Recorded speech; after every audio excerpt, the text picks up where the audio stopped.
When I was 12 years old, my family and I lived in an old apartment complex. I say old because it's been standing for well over 50 years by the time we moved in. Some of the residents have even claimed to have lived there their entire lives. Anyway, one particular thing that stuck out to me was that there was a strict no pets policy. The landlord actually elaborated on this, stating that a copious number of pets seemed to go missing around the area, so now they restricted them in hopes that it would end the problem there. As a child, I kept pretty much to myself. As for my brothers, who are 2 to 3 years older than me, they spoke and played with every kid that lived in the apartments and surrounding areas. Every day after school, they'd beg our mother for some change so they could go visit the candy lady. She was a local resident in the apartments who held a mini-mart in her apartment. Basically, she'd buy snacks in bulk ranging from gummy snacks to chips so she could resell it to the neighborhood kids. I'd never been at that point, but of course I was very curious. I asked my brothers if I could join them, but they declined.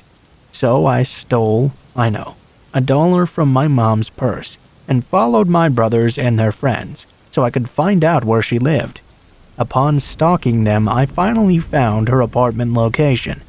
Though they stayed inside for a while, I figured I'd just go the next day. The next day after school, I took my hard-won stolen dollar and headed out to the candy lady's apartment. She opened the door. She was an older Caucasian lady with a very welcoming demeanor. She let me in and asked for my name. When I gave it to her, I asked for hers. She said to just call her the candy lady. She seemed very sweet and thoughtful, asking me about school and if I lived in the area. You know, kids don't usually come here alone. Where are your friends? She asked me. I explained I didn't really have any, and that I just preferred to observe. She seemed to sympathize with me a bit, because then she told me to take anything I wanted free of charge. As a child, I indulged in taking as much as I could carry. While thanking her on my way out, she said to me, "Come back anytime, my friend." I felt pretty jolly at that point. 1, I got some free snacks, and 2, I'd made a new friend. When I got home, I hid all my snacks in my drawers, returned my mother's stolen dollar, and felt pretty great overall. That is, until I went back. I returned maybe 3 or 4 days after the first time. When I knocked, she answered the door very frantically. I kind of got scared, so I told her I could just come back later. After realizing it was me though, she told me no worries and insisted I come in. When I did, she asked if I'd come back for some more free snacks. I gleefully told her yes, but she said the first time was just a kind gesture. From now on though, I'd have to help her with a few things to earn my free snacks. I was used to working for things, so I agreed. It was simple enough. Just throw out the trash for her. I figured she was old and probably couldn't go outside much. The weird thing was, she had me take her garbage out to the dumpsters in the apartments next door. Fast forward to a month later, it had become our regular schedule. After school, I'd do my homework, then head over to her place to throw her garbage, as well as collect my earnings. It was all easy breezy for a while. That is, until one day, when she forgot to tie the trash bag all the way. I had walked all the way down to the dumpsters next door, but before I threw it in, I decided I'd tie it up for her first. It was loose, so I had to untie it to fix it all the way. Curious little old me couldn't help but look inside. There, I saw wadded-up paper towels drenched in blood and hair. It was also more black plastic bags at the bottom. This freaked me out so much, I dropped the bag right then and there and booked it home. As soon as I got there, I cried to my mother about my horrific discovery. She said she'd go out and see it for herself after I told her which dumpster. When she returned, she said she didn't see what was inside because the candy lady was already there, tossing it out when she arrived. My mother didn't say a word to her and just left. She told me she didn't want me going out that far anymore and to stop helping with other people's chores, completely neglecting what I had initially told her. Surprisingly, I was able to just forget, more like ignore what happened, and go about my kid life like nothing was wrong. Then my brothers came rushing back one day. They anxiously explained to my mom, who was as nosy as ever regarding neighbors, that the candy lady had just been taken away by the police. My mother dismissed it and told us to mind our business. My brothers were bummed out though because of their lack of future snacks. As a child at this point in time, I really didn't understand the concept of police all that well, so I was pretty much clueless about what happened. About a month ago, I had dinner with my mom. I'm now 22 years old, by the way. My mother and I got to reminiscing, and we started talking about those old apartments. After discussing how old and broke down they were, I asked her if she remembered what I told her I saw. At first, she didn't. Then I mentioned that she was actually arrested by the police. I could see the shock of realization hit her. She said she remembered, and that she actually asked the landlord about it shortly after she was taken away. Apparently, the landlord told her that the candy lady was actually killing and skinning animals she found nearby, so she's the reason why pets weren't allowed. She was fucking killing them, and doing God knows what with the skin, and I'm the dumbass little kid who got rid of the evidence for her. For those of you wondering, the management of the apartments next to ours, the one with the dumpsters we used to dispose of the evidence, caught wind of the horrible smell reeking from them, and from there they were able to catch the candy lady. All I know is I'm glad I never went back once I realized what were in those bags of trash she had me take out multiple times. P.S. If you're the candy lady reading this, I refuse to believe you were my first friend.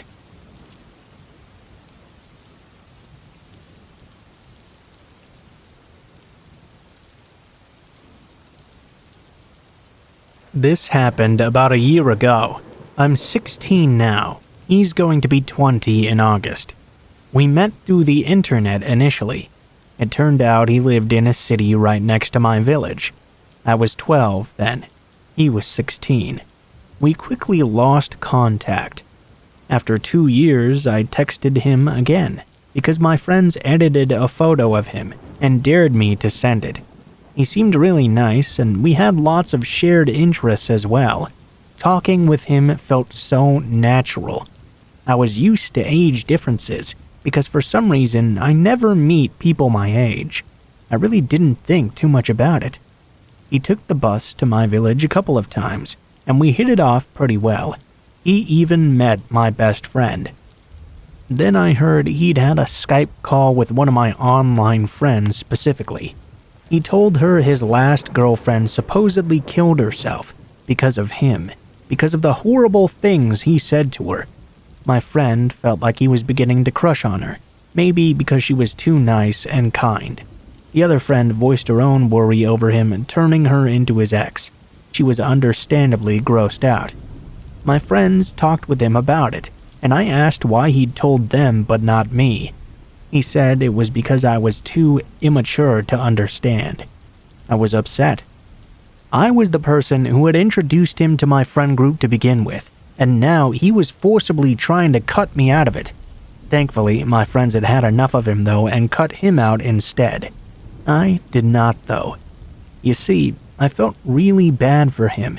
He was an orphan, he lived alone, he had issues with alcohol, and a lot of trouble with depression as well.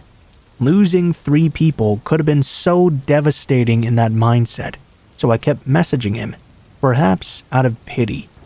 He turned very, very creepy, very fast. Suddenly, he began to call me darling. I was over the moon because I was a kid that had caught feelings. A little puppy crush on someone I knew I could never date, but who gave me that hope that maybe, just maybe, I could. He started to spend more time with me, sent me pictures and photos of him going on about his day. Nothing too unusual. Until one time we called while I was busy playing a game on my laptop. I don't remember what we were talking about exactly, but I remember him being so excited that 15 is the legal age in Poland. I remember feeling excited too, but I don't really know why. I remember being very, very stiff as well. even though this was just a harmless phone conversation. The joke was, until February, because I'd turned 15 then. That was when he was supposed to visit. I felt like I owed him everything, just because he had issues with his mental health. He told me that his psychiatrist had said she had never met someone so young who had lived through so much, even though our conversation wasn't about depression at all.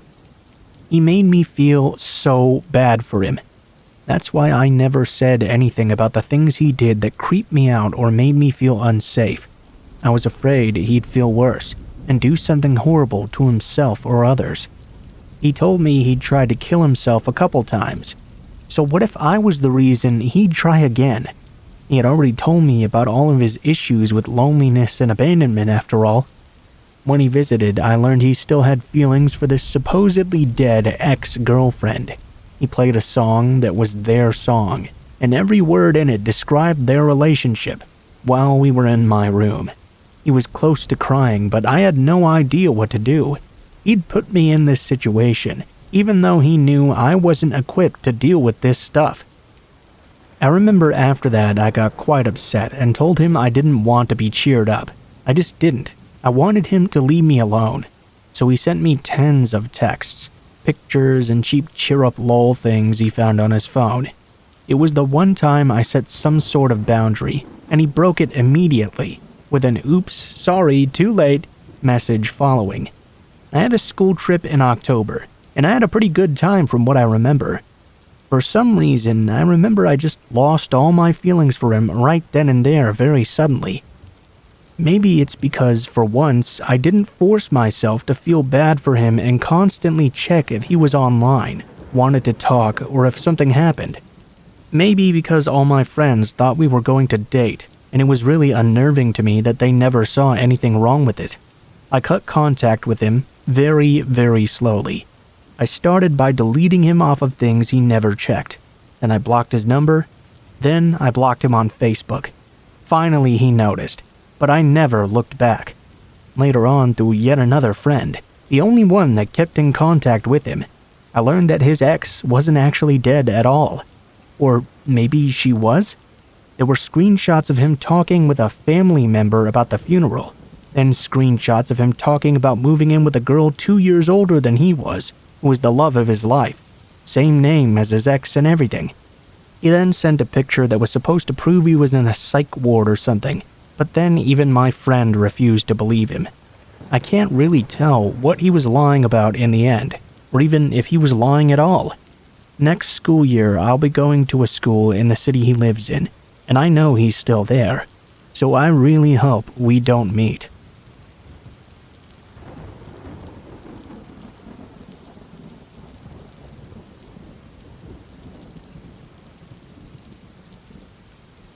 I was reminded of him just last week. After almost 5 years of not hearing from him, I saw him again. I'll try my best to summarize this nightmare. Some things to note which are important to the story. 1. It happened in 2017, and during that time we went a whole year without having neighbors on either side. So basically, we were crammed in between 2 empty houses. 2. The streetlight in our lot had broken, and despite multiple reports to the council to fix it, nobody ever did. One evening, my family went out for groceries. I was left behind home alone. The gate was still wide open when they left, because the water pipe was located outside. I used it all the time back then because I had rabbits, so I used that water to fill their water bowls. That day was no different. The sun was already setting by the time I went out to fill the bowls, feed the rabbits, and then lock the gate. It was literally 5 minutes after I locked it that someone was outside. Since the sun was already low on the horizon, and with the street light broken, I could barely make out his face. The man was outside with a van, yelling for my attention. He said something about his company sending him over to do some property surveillance. It was suspicious, all right, so I ignored him and went inside. Later on, when the night got dark, my family still had not returned yet. I was inside watching Chicken Little when I suddenly heard some commotion outside. I didn't directly look at it, but I stole some glances. I could make out a figure outside, literally in front of my gate. He was shouting for my attention once again, and guess who it was? Yep, the same guy from before. I recognized his voice again. I paid him no attention. After a seemingly long few minutes, it got quiet outside. I took another peek out only to see, holy shit, he was attempting to climb into my house. I was so shocked I couldn't move. Luckily, that time we had a dog named Buck, who passed away not long after, unfortunately. He was probably napping in one of his hiding spots and sensed the man's presence. As soon as the guy saw Buck coming at him, he stopped climbing and rode away on his bike. No more van. And that was that. Ever since then, though, I kept seeing him around. How do I know it was him when I couldn't even see the face in the first place? Well, because after that particular incident, every now and then there was always this person hanging literally outside our gate with his bike. He was always making this weird sound too, like when you purse and smack your lips. Every time I tried to report it to my dad, the guy would just ride away as soon as he saw my dad checking. One time I was at the backyard collecting my laundry. If you stand on the left side of my gate but facing in, you can see the area in our backyard where we wash and dry out the clothes. I saw him standing right there, making those weird sounds again, which drew my attention. I yelled out for my dad, and once again he saw my dad and booked it immediately out of there. This had been going on now for almost a month. While he hadn't actually posed a physical threat, it was enough for me to feel uncomfortable and unsafe to even want to go out at night by myself. Oh, but it got worse. My room is on the outer side of the house, so basically I have a window that faces the front. My room is situated on the right side, so my direct view is the overgrown bushes covering the fence. If I peek my head out that window and look to the right, I can clearly see the gate. One night I was in my room doing some work on my desk, I think. The window was to my left. I'd left it open, as I always liked the night breeze coming in. I don't remember exactly how long I was working for, but all of a sudden I felt this strong feeling of dread washing over me. It was like I wasn't safe in the comfort of my own room anymore, like I was being watched. I looked out the window and tried to see in the dark. I could barely make it out, but there he was. I knew it was him. Somehow he'd managed to squeeze in between the bushes and was hanging on to the fence. He saw me, and I could feel a smile come over his face. He made those awful lip-smacking sounds again. I booked it the fuck out of there like a bolt of lightning. Again, I reported it to my dad, but again he'd somehow made it out of there before we could catch him in the act. Because of his amazing disappearing act, my dad and sister sometimes thought that some of the incidents were just imagined. Whenever they turned their eyes outside, they would see nothing, but I was the one who saw him every time. I know for a fact that it was real though, that he was real, and it was the same person every time. This continued on for another month or so 2 months in total. He'd come and taunt me with his lip-smacking skill, and rode away before my dad or sister could ever get a good look at him. Then one day he just stopped coming. I didn't see or hear his stupid lip-smacking sounds anymore. That is, until last week. I was home alone again. My sister was caught up at work, and my dad had left to pick up my brother from his workplace. I was sitting in the living room watching the TV when I heard that awfully familiar lip-smacking sound. At this point, our streetlight was still broken. We'd installed some fence lights though. Somehow though, this guy figured it out and hid in the dark where the light was too faint to reach. I could see he was out there with his bike again, only this time I heard him giggle. I've never heard him giggle before, and this wasn't the cute kind. It sounded malicious. I tried my hardest to ignore him, to not pay any attention, but he was out there making all sorts of noises. Over a year ago, we got a new dog, Gibbs. He was a rescued stray. He must have heard the man too. As soon as the guy saw Gibbs start chasing after him, he rode away again. That was last week. 5 years ago, he terrified me to the point where I was so afraid of being outside on my own at night, even if it were just to pick up laundry. Sometimes at night, I couldn't even sleep without checking every corner of the house just to make sure he was not there. And for a short period, I even slept with the lights on. Even though he didn't exactly do anything physically threatening, him playing psycho tricks over such a long period on me is enough to make me feel unsafe in my own home. Just when the man was finally exiting my head, he came back at the perfect time. Worse still, I don't think I've ever seen his face, but I think he has seen mine. I hope I won't ever have to see his face, because his presence alone is malicious as it is.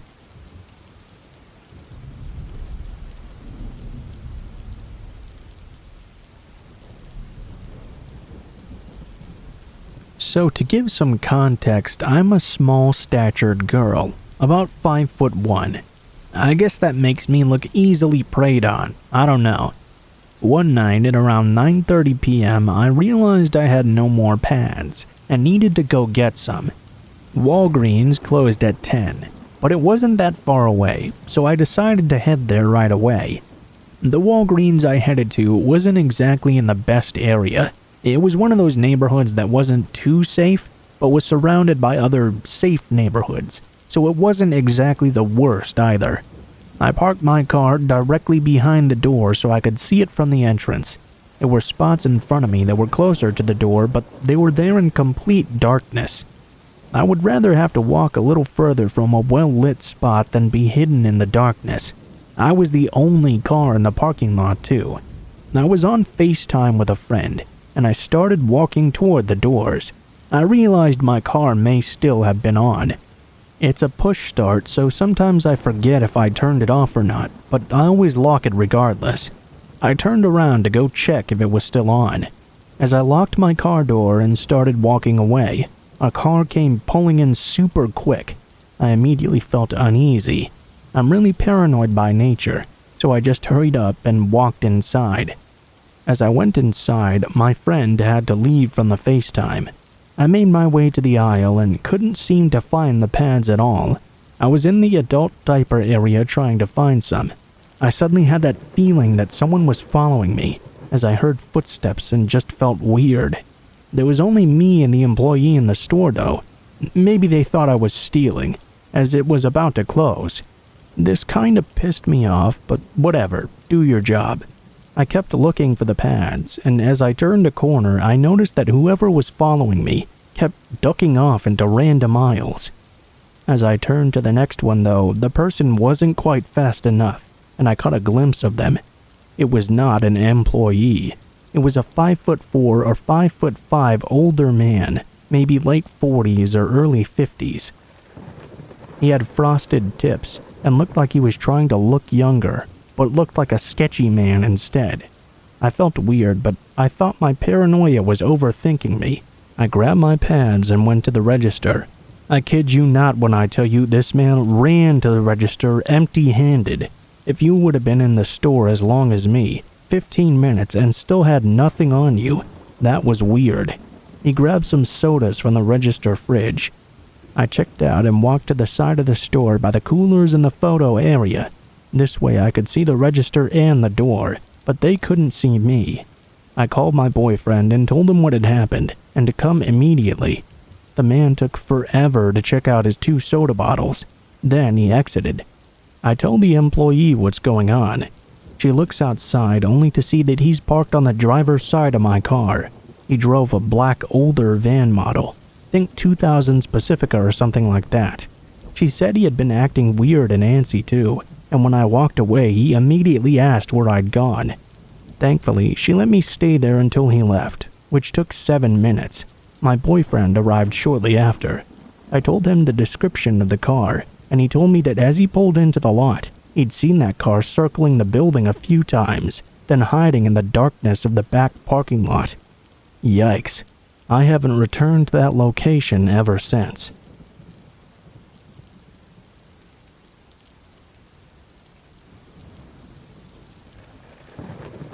This story didn't happen to me, but to a very close male friend of 7 years.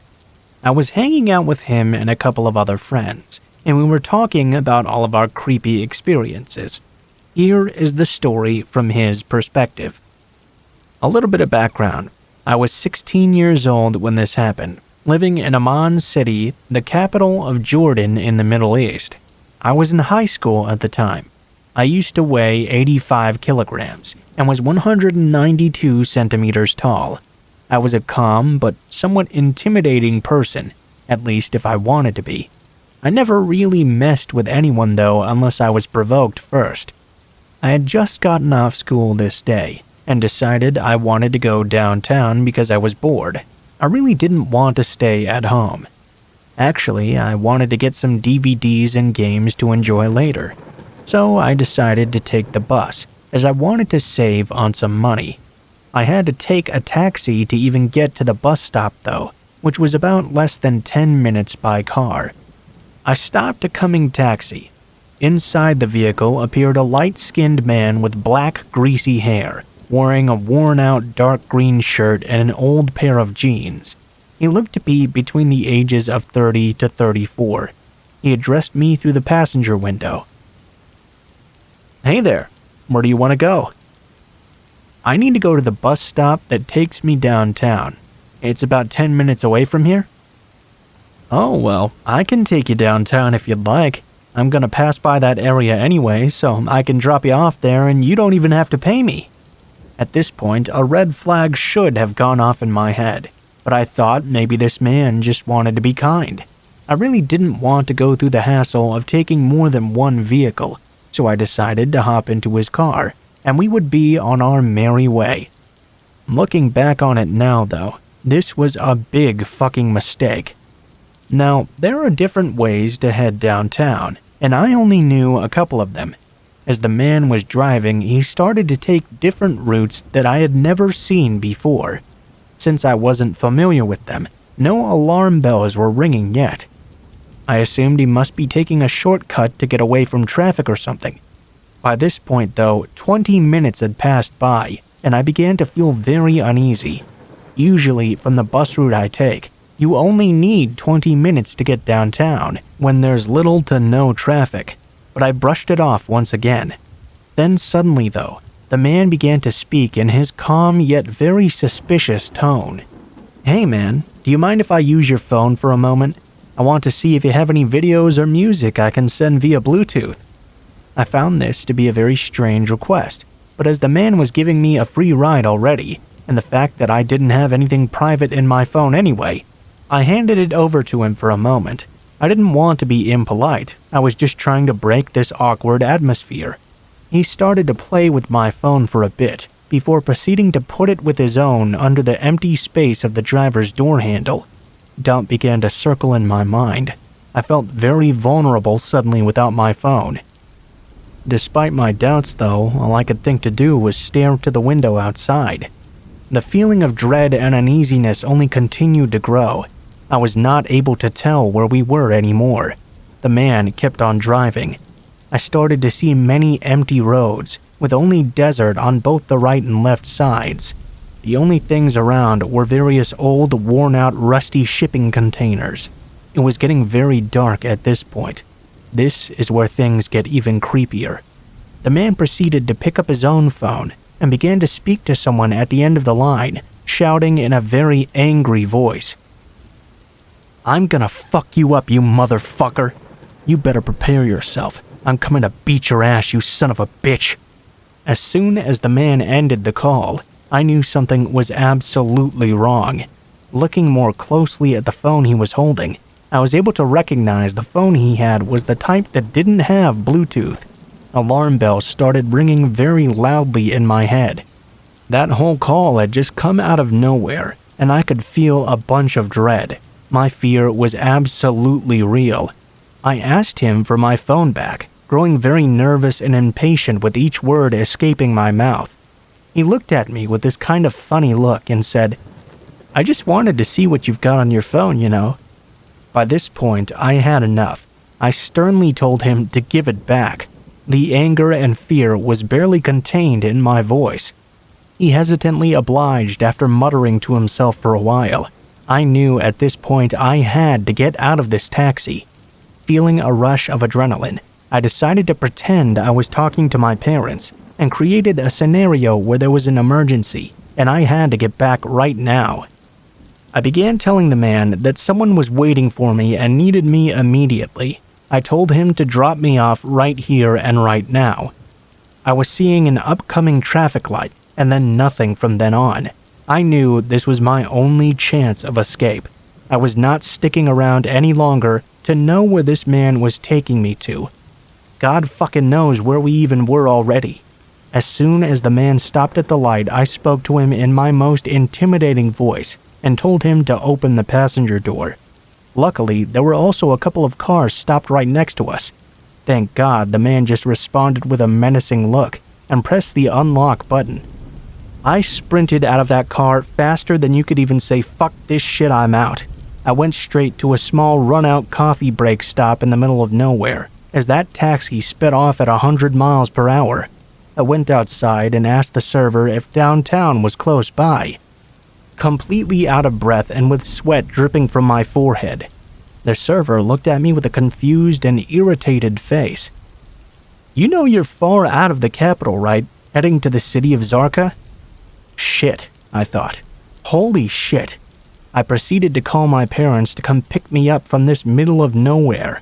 God knows I'm not taking the taxi to get back home after this, or anytime soon. Thinking about it after a while, it's clear the man had planned on kidnapping me from the start, trying to take away my phone so I wouldn't be able to call for help, and proceeding to pretend he was having a fight with someone on the phone to secretly message his buddies that he was close by with me.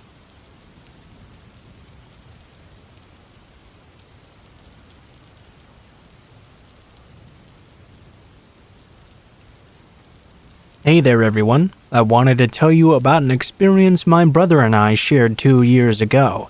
I've made a post over an r/paranormal, but I decided to repost it here too. So, we were deciding to go somewhere haunted during the day. There's this old cemetery in Santa Cruz we decided to check out.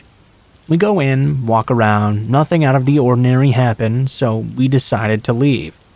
The cemetery is on a supposedly haunted road that leads up into the woods. This road is said to be haunted by a lady in white that tries to hitchhike in your car. I had forgotten this fact until after the day. Alright, so along this road we're driving down, it leads to a forest area. A couple of miles down from the cemetery, you can pull to the side of the road and walk along this hiking trail. We decide to hike this very same trail. I'd completely forgotten the road was supposed to be haunted as well, so I wasn't even looking for anything paranormal at all. Anyway, we start hiking this trail in the afternoon. 10 minutes in, we stumble along some abandoned train tracks and a barely standing bridge for the train that used to run along those tracks. It looked really cool, so we decided to head down to investigate this hill right by the bridge that lets you go underneath the dilapidated area. We go down there and start to mess around, looking at all the cool architecture. After we had had our view, we started back up the little hill that led back to the trail. When we finally managed to get to the top, we were a little bit exhausted because the hill was kind of steep. You also had to use the trees around you as leverage to climb back up. We're standing around back on the trail when we both notice something out of the ordinary. We can both hear a voice, almost like a grown man's, shouting and screaming very angrily. When I say angry, I mean absolutely furious. The voice sounded like the rage of a man that wanted to murder someone. We quieted down. We could tell the voice was still very far away. It almost sounded like it was coming from the mountains around us, more than 500 feet away for sure. We both looked at each other. What the fuck is that? We stood around listening for 15 seconds. Next thing we know, the voice had suddenly come down the trail from what sounded like hundreds of feet away to being right down at the very end of it. The inhuman speed with which the voice came closer seemed so unnatural. I noticed it was now coming down the trail as well. I was thinking to myself, this voice sounded like it was from someone who was ready to kill. But the weird thing was, the voice was speaking and what I can only say was gibberish. I could not understand one single word it was saying. I instantly got this fight or flight feeling all in my body as the voice started getting very loud and moving closer to us at completely inhuman speeds. I told my brother to pick up some huge sticks with me to defend ourselves. Even though this voice had come out of nowhere and was moving down the trail at lightning speed, I still had the assumption it must be some kind of crazy person out in the mountains, having an episode or something. We picked up those sticks and sprinted down the trail back to the car. Now, here's the weird part. As we're running away from this voice that's coming down the other end, I suddenly hear the voice come up right behind us in a single instant. It sounded like he must be no more than 10 feet away, chasing us back to the car. I turned around, even though I didn't want to see. I just had to know how close this psycho was to us. As I looked back though and heard the voice right behind me, I could see no one there. I told my brother to run faster because the voice right behind us was yelling in absolute rage, but I couldn't see anyone behind us. We started picking up speed, and the craziest thing in my entire life happened. The voice panned around us, almost like 360-degree audio. I could hear the voice yelling gibberish right into my ear. Then it started panning to my left through the trees just off the trail. Then it was right in front of us. Then it slid to the right, and then back behind us, all in just a matter of seconds.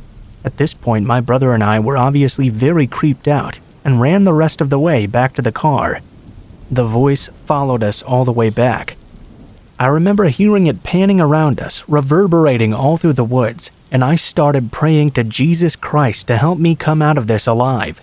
After we made it around halfway down the trail to my car, the voice just suddenly disappeared. I remember slowing down, completely exhausted, and we started talking about what we'd just heard. I asked my brother if he'd also heard it panning around us in circles, and he said he'd heard the same thing. At that point, I knew I was not hallucinating or imagining things. I asked my brother if he'd heard it as gibberish as well. He said he'd heard the same thing. We finally got into the car and drove the hell out of there in a heartbeat.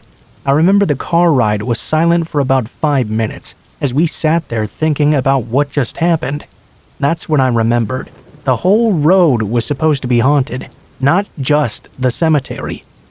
I had been down that very same trail alone a few months before this experience, and nothing weird happened to me then.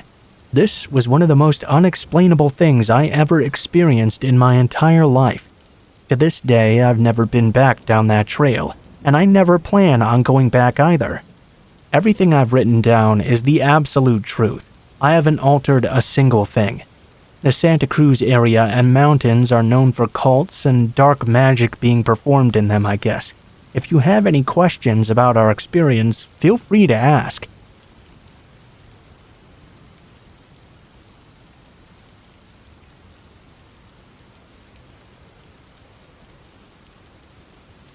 You ever have one of those older brothers who likes to pull mean pranks on you and tries to scare you to death? You know the type I'm talking about surely. The kind of brother who tries to convince you a monster is under your bed or the boogeyman lives inside your closet. Do you know anyone who had an older brother like that? Well, I didn't have one. I had a younger brother who was like that. My little brother Tommy was not only 3 years younger than me, but also a very tiny thing. Physically, he was not threatening in the least, but mentally, he had an imagination that could scare the shit out of people 3 or 4 times his age. The worst thing he ever tried to do to me happened when we lived in a house in a new subdivision.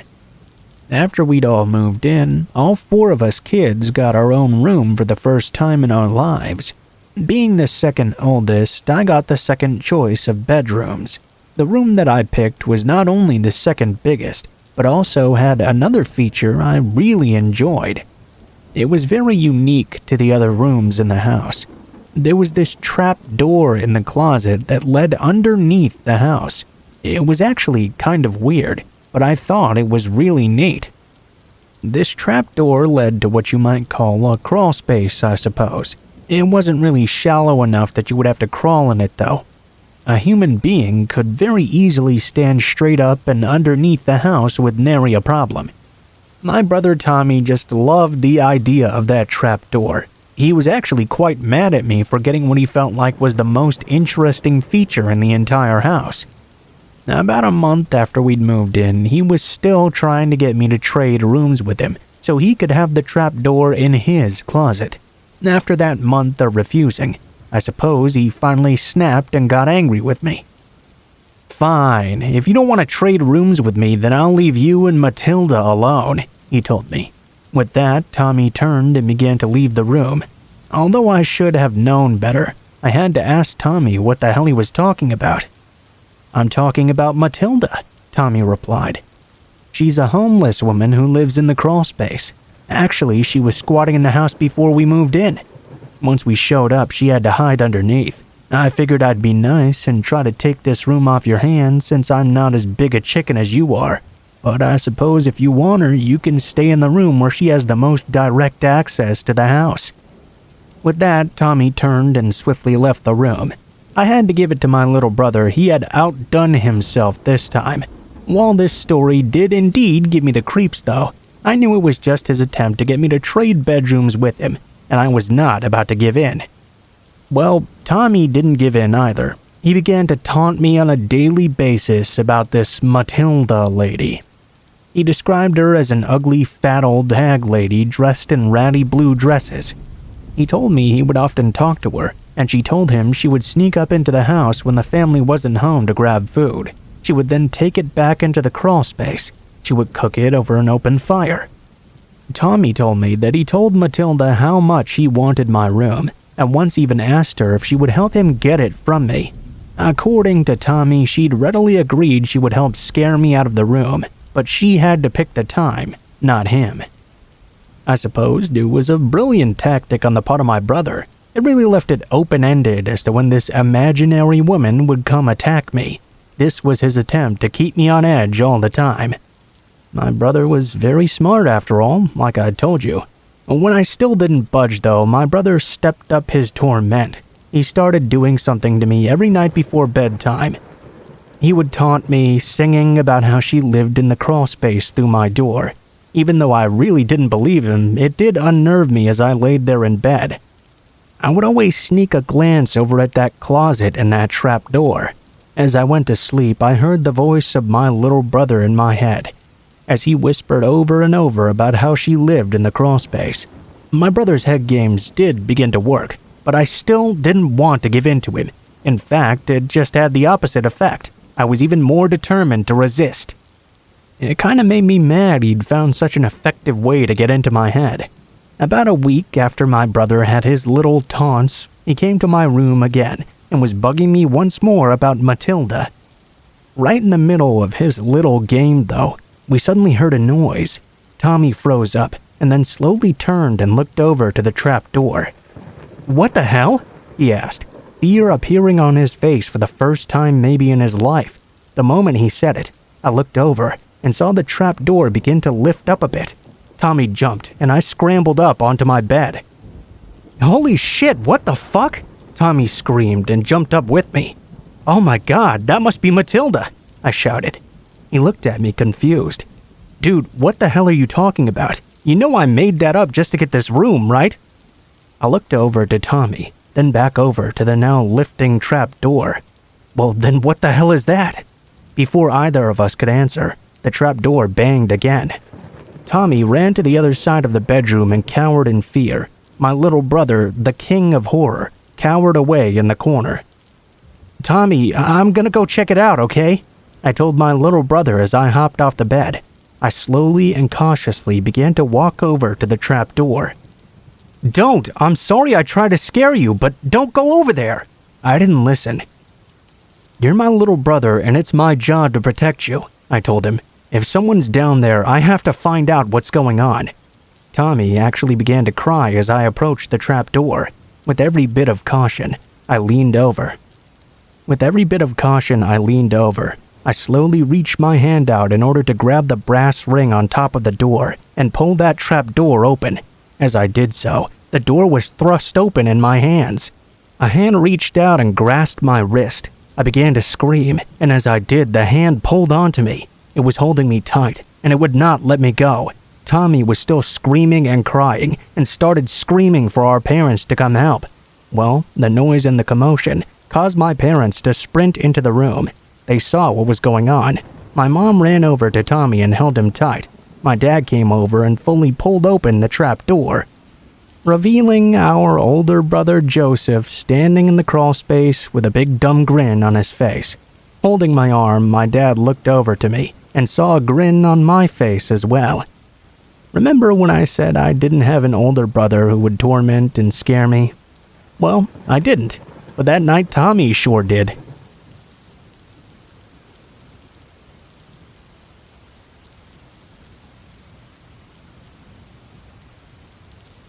I recently moved to Colorado because I've always heard such stories about its beauty, and I've always been a really big fan of nature. Well, the fact that they legalized pot in the past few years really didn't hurt either, but that's kind of beside the point. I honestly had never seen the Rocky Mountains before, and I wanted to experience all the wonders of nature that John Denver was so ecstatic about that he had to write all those songs. Well, I wasn't disappointed. Colorado had a lot to appreciate. In addition to the mountains and forests and everything else, I also noticed that Colorado has a lot of tunnels as well. I mean, I suppose it does make sense. When you have so many mountains, you have to have a lot of tunnels too. I was particularly fascinated, however, with the train tunnels. Unlike car tunnels, train tunnels are not particularly well lit, and they're only really thin enough for the train to go through. There's a minor ledge on the side for a person to be up on just in case they're in there with the train, but other than that, there's really not much room. For some reason, I had become fascinated with these tunnels. I really wanted to try and walk through one of them, just to see what it would be like, you know? They were very old, looking like they had been constructed in the 19th century for all I knew. I just found them really fascinating. Now, before I go any further, I need to tell you what happens. This story has nothing to do with the actual train.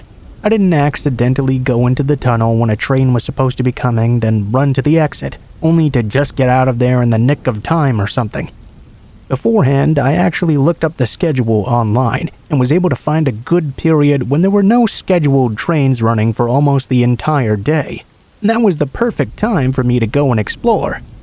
This tunnel I was going to was a particularly long one as well. Getting there was a little bit difficult even.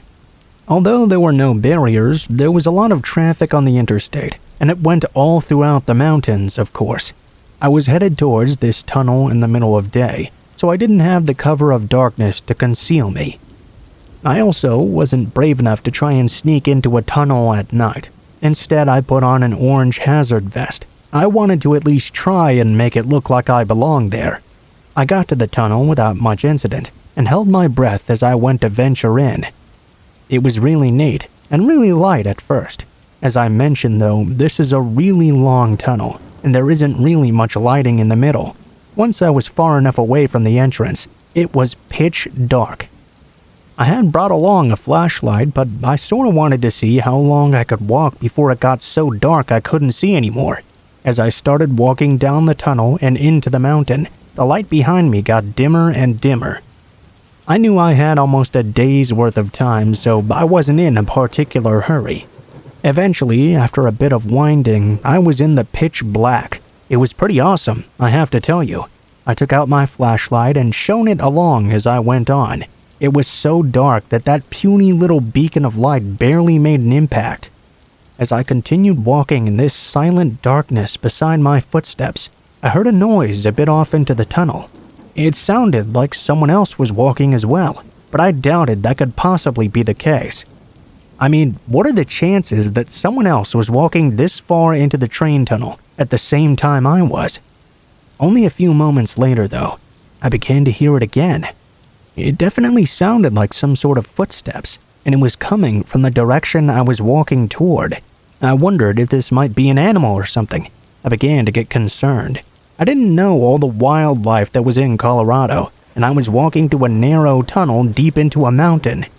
It was not going to be easy to get away unless I was able to find a ring to turn me invisible. I considered turning around and going back because I kept hearing that sound over and over. As I stood there and tried to listen a bit closer, I began to hear what was definitely the clacking sound of shoes. It was coming from even deeper inside. I was in a bit of a quandary here. The ledge I was walking on was not particularly wide, so if I turned around and began to walk away out of the tunnel, I would be turning my back completely on what could potentially be a dangerous person. It would be very difficult to defend myself if I were to be attacked. If I kept walking forward, though, I could simply be presenting myself to them. I really didn't know what to do now. I stood there waiting, feeling like time was going on and on. I heard the footsteps coming slowly closer and closer. I still wasn't sure what to do. Finally, I took my flashlight and tried to shine it deeper down into the tunnel. It took several moments to notice, but I finally saw a figure approaching through the darkness. It was a hunched-over person whose face looked very morose, with his eyes completely closed. He was a pale gray color, but I figured that might just be because of the darkness. I stood there frozen as he continued to get closer and closer. Eventually, he stopped in place, and then the most terrifying thing happened. He moved his head, and I realized that was not his head at all. He was holding what looked like a decapitated head in front of him. At least, there was a large bag that had a similar shape that he was holding. He smiled at me with his eyes still closed and called out, "Hey, you want to join my head collection?" I turned around and booked it out of that tunnel like you would not believe. I have no idea if the man tried to follow me, but even if he did, he was much smaller and older than I was. I really doubted he would be able to keep up. In that moment, I didn't particularly care either. I just ran and didn't stop until I not only reached the end of the tunnel, but sprinted through the opening, got to my car, and drove off onto the interstate. I really don't know what the hell that was, or how that man seemed to get a human head, but I know I'll never go wandering into train tunnels ever again.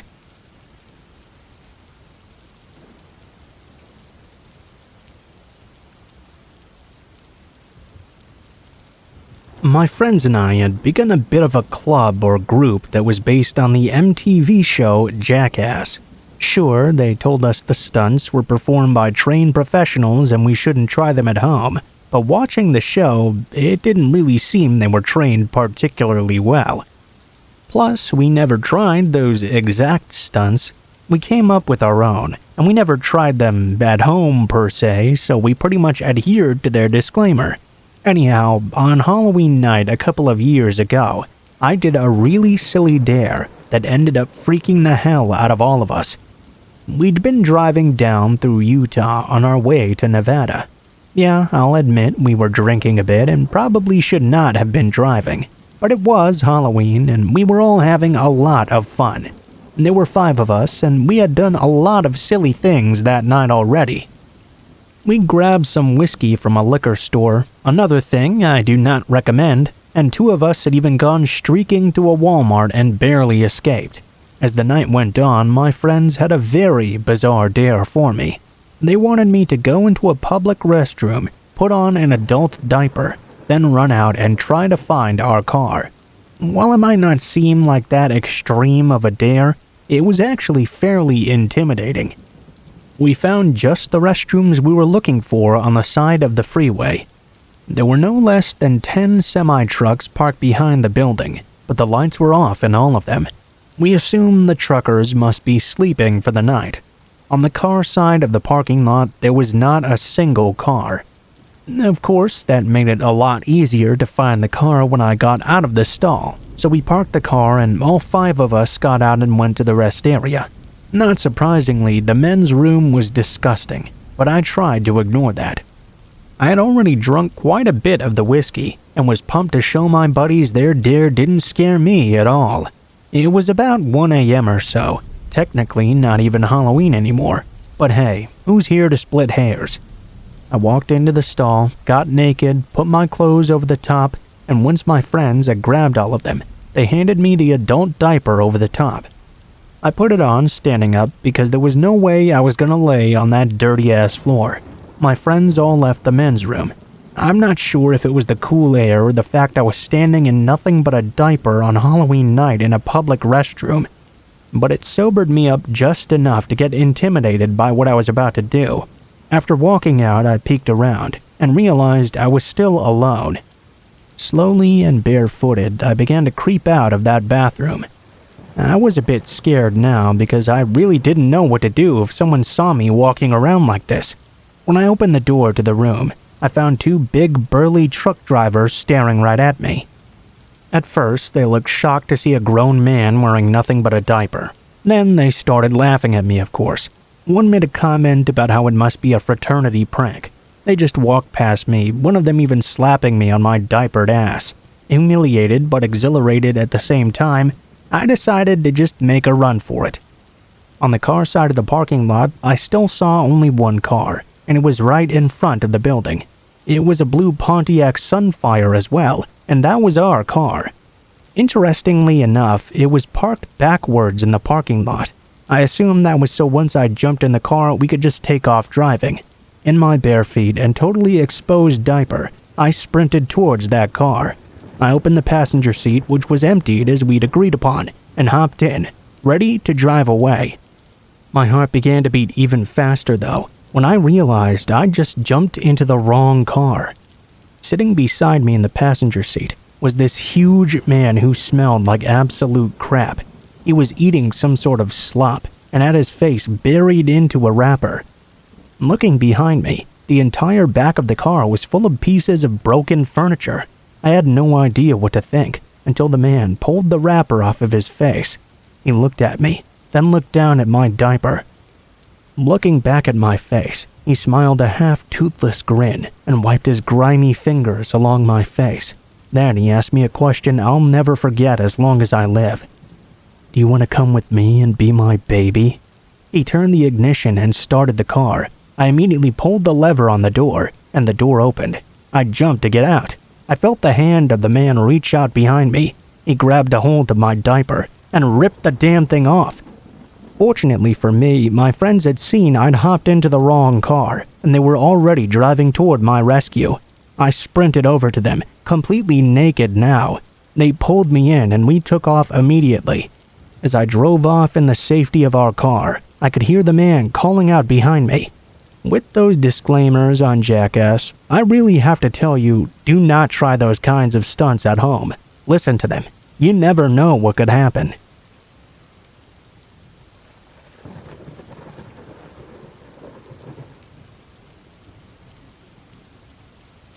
Obligatory, this happened quite a long time ago, around the age of 5 or 6.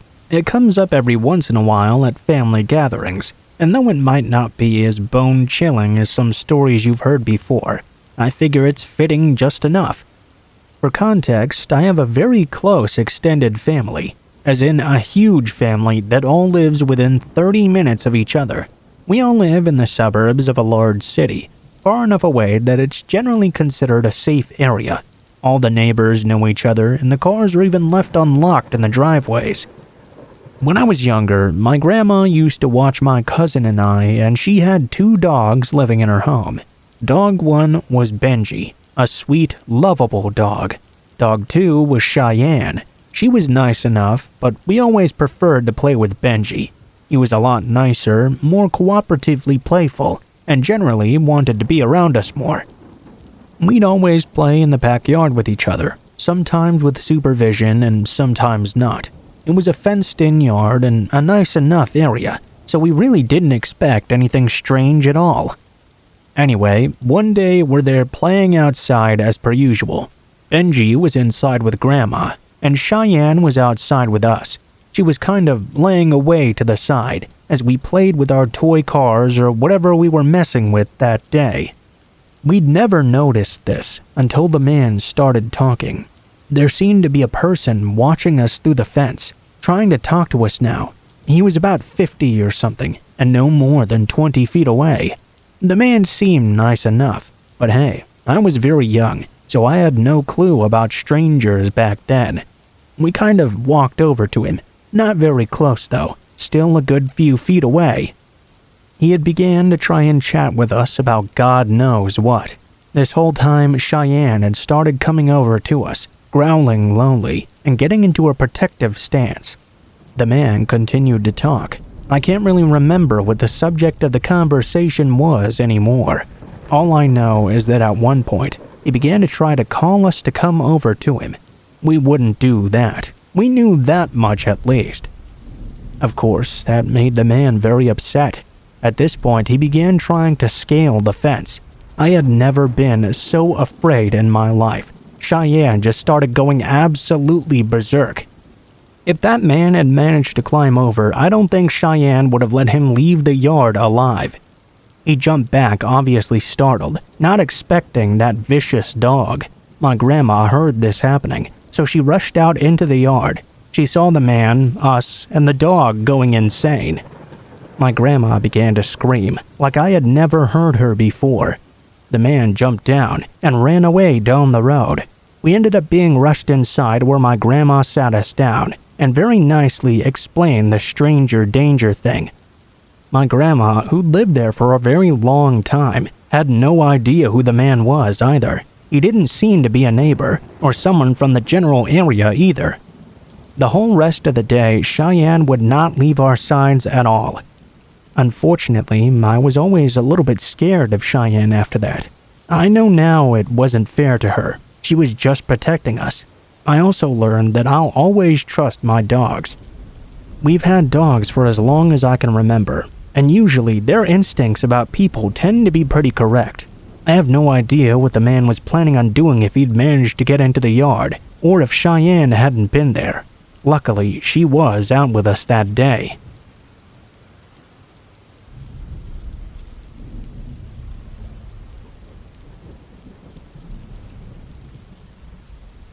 I used to like Halloween quite a lot actually, until I became a pizza delivery guy.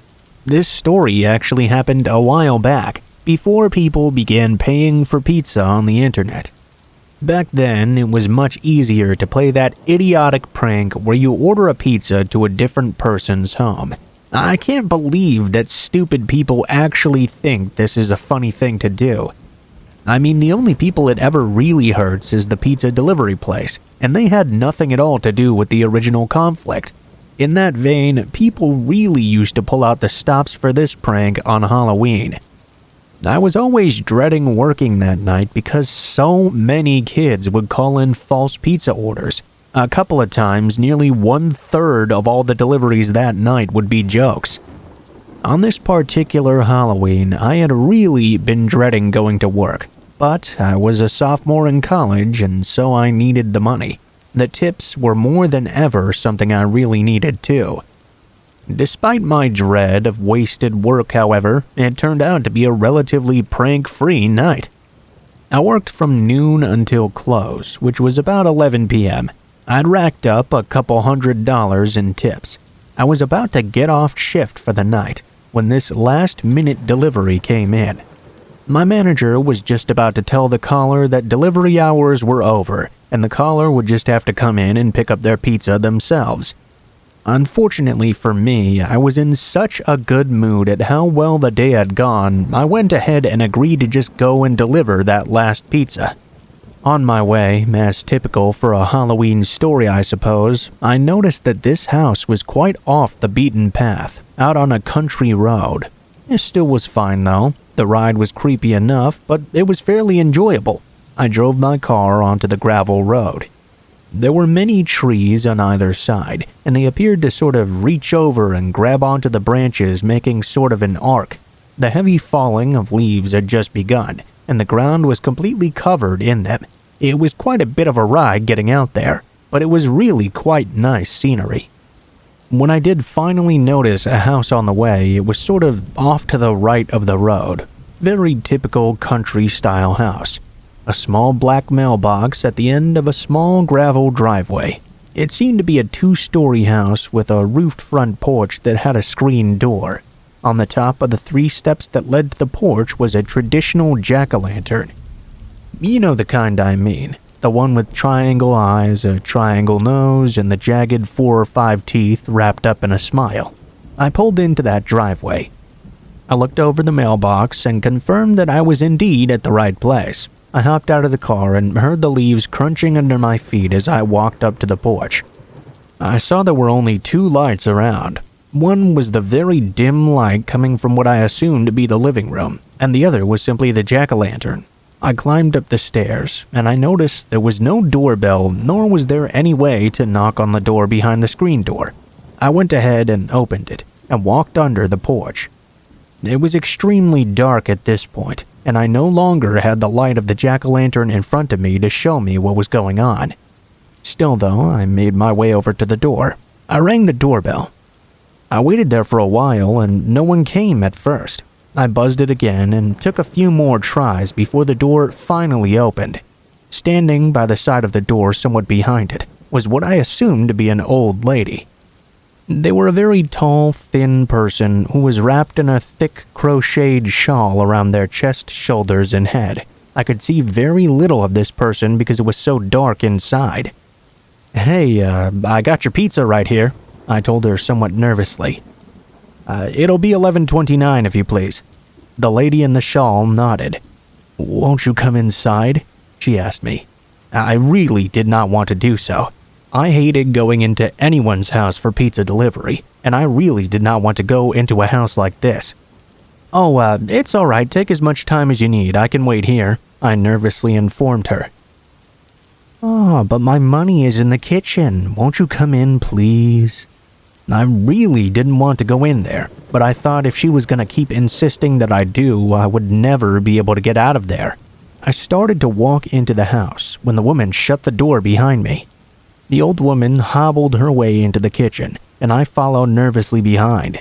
It was hard to get a good look inside the house because there was only a single dim lamp lit inside.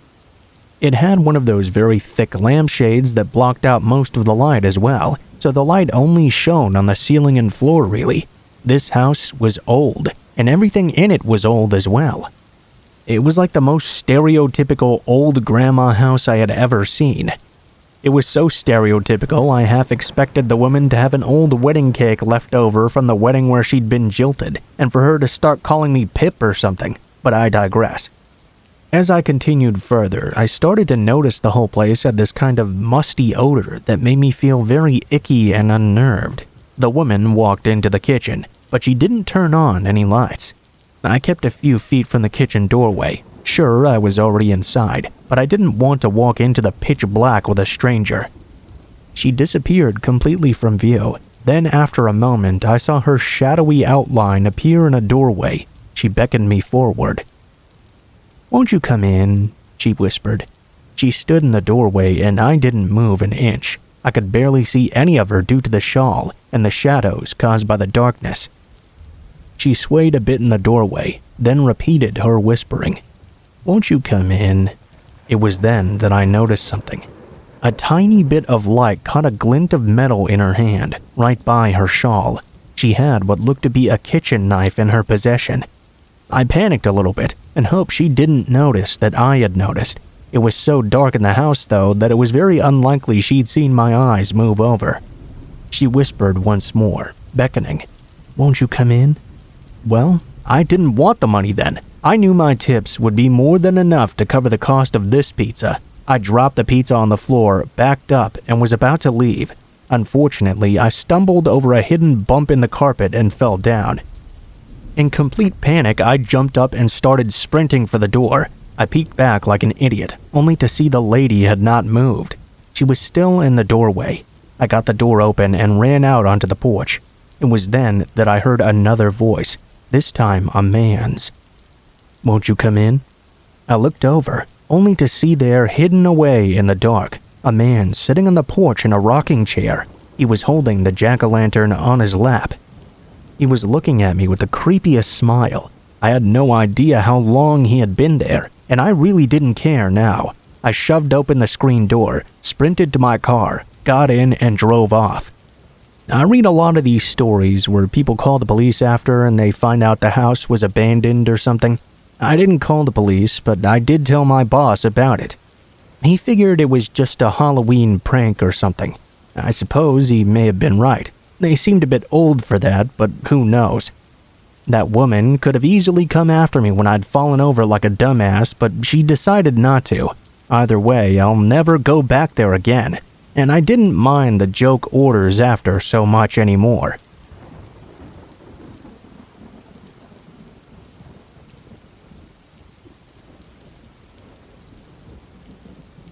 So I'm just gonna cut right to the chase here. I prefer scary stories where people don't give tons of backstory, but this was the creepiest thing that ever happened to me.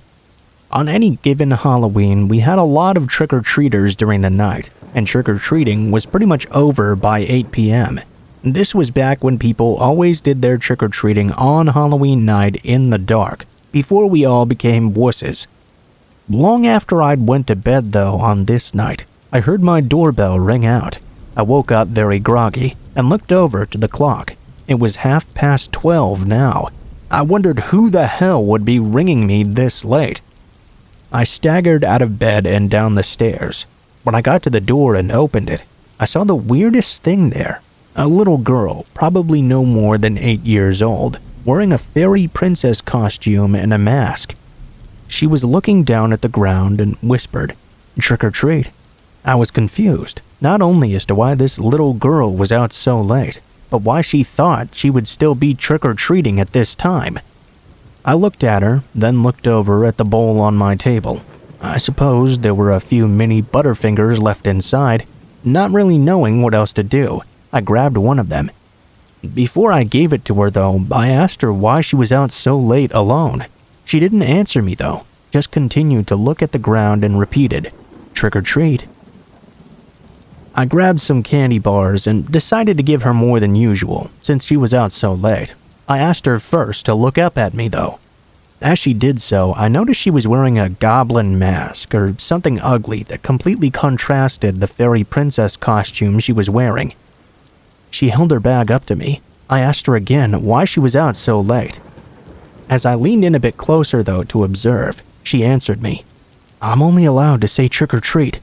I could see in her eyes behind the mask there was a rather desperate look.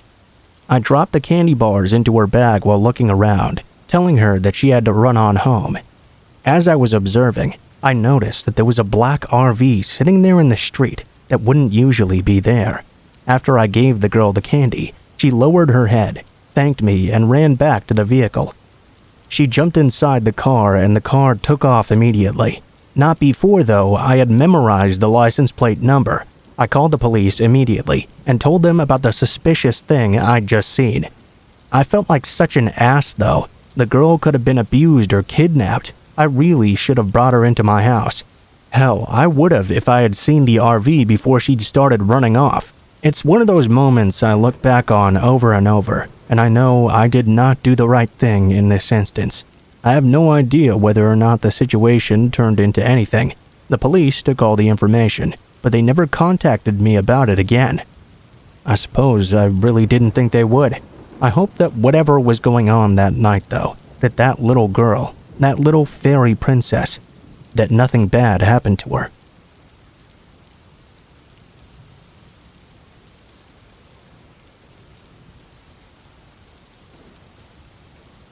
I've been listening for a while and decided to share one of my own stories. This happened in the fall of 1993 when I was 20 years old. In the interest of context, this was before I started college. I was working in the material prep department of a plastics factory in the night shift. I was the only woman in that department, and my male coworkers were initially skeptical I could even handle the job. I proved myself, though, and earned their respect very quickly. It was surely hard work. On the plus side, it also put me in the best shape of my life, though. It was also about this time that I dumped my abusive boyfriend.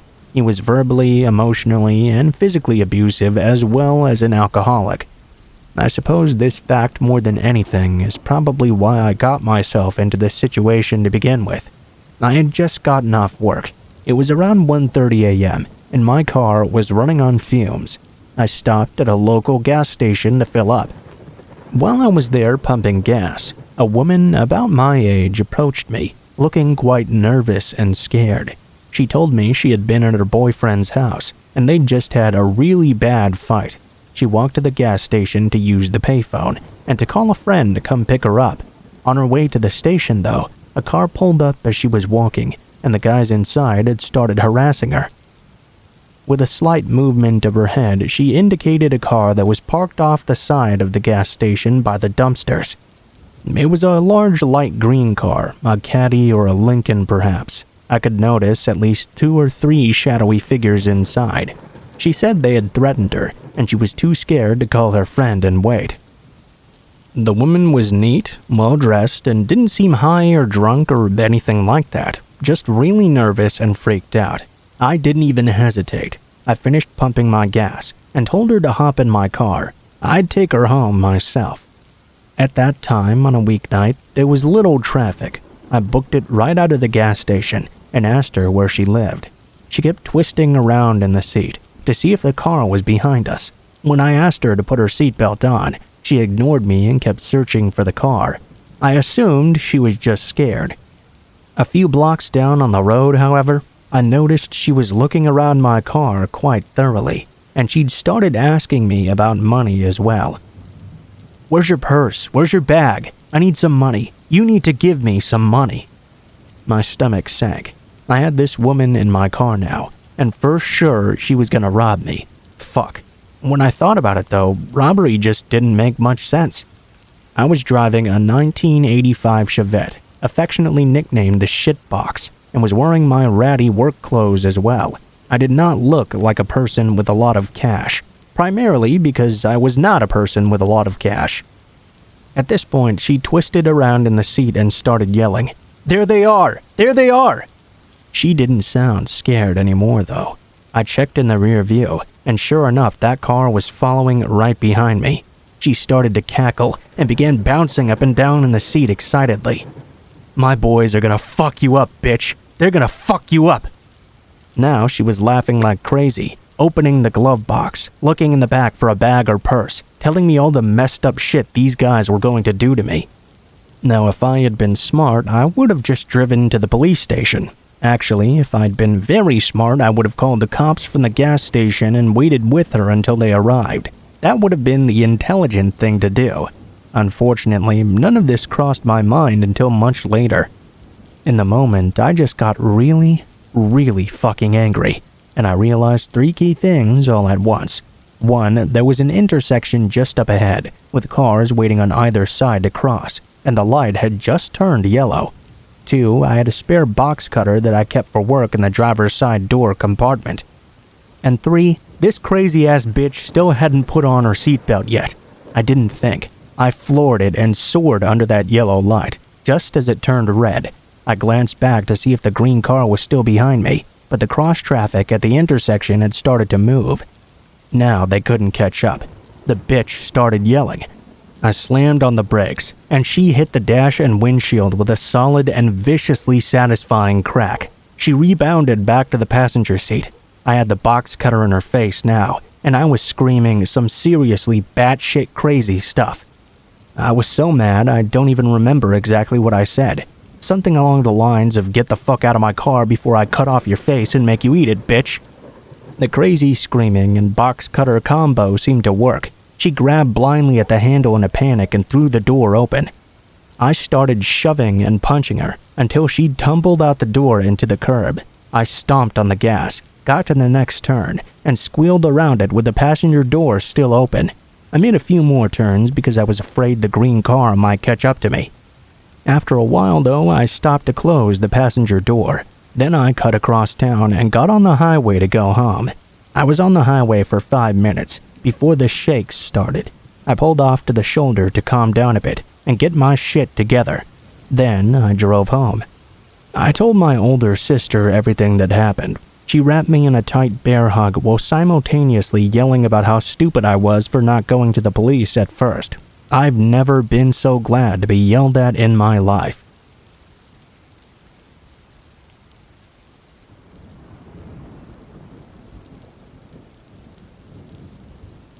My story involves myself and 3 of my really good friends throughout my whole childhood. We'll have them go by Kevin, Ryan, and Tommy. I'm still friends with them to this day. This story you're about to hear is true and not fabricated in any way. Regardless of whether we were just seeing things or whatever really happened, the reality is we had experienced something very horrifying this night in my friend Kevin's cabin. During the midsummer times, usually around the middle of July, me and a couple of my good friends who I previously mentioned would always make time to go up to my friend's family cabin way up north in the forests of Minnesota, located on Vermilion Lake.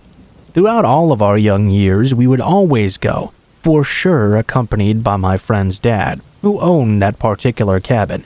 Sometimes some of our other dads as well.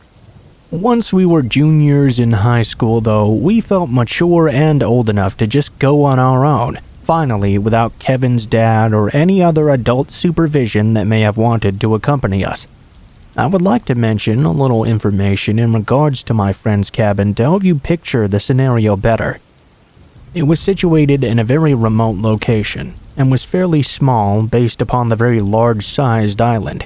Other cabins were there as well, but the next one closest to us was a solid half a mile away at least. You could get to it by taking a man-made path around the island, but there was no driving or anything like that. I want to mention that to get to my friend's cabin, he had to park on a gravel road on the opposite side of the island. As his cabin was located on a little inlet, he had to take his boat across the lake a half a mile to reach it. My mind always had a tendency to run around when sleeping there at night. It was one level with only 2 bedrooms next to one another, a kitchen and living room connected, and a bathroom in the back of the cabin. Where you slept, there was always at least one window in each room, with no curtains at all. It was very easy to look outside into the woods and out to the lake. This is where my mind would run, as I always thought somebody would peer over the window and look in. Of course, nobody ever really did. I had been to this cabin a dozen times throughout my lifespan, and nothing creepy had ever happened, so the older I got, the easier it got to sleep there. We would usually stay about a week's worth, 4 or 5 nights. On the 3rd night during the trip, when we were there on our own, we had set up a campfire and been drinking beer all night. Not saying I condone underage drinking, by the way, we just happened to sneak some in, being the rebels we were.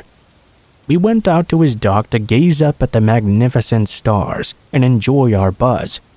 All of a sudden, though, we heard something out in the water. It sounded kind of like something jumping out to catch a bug or something.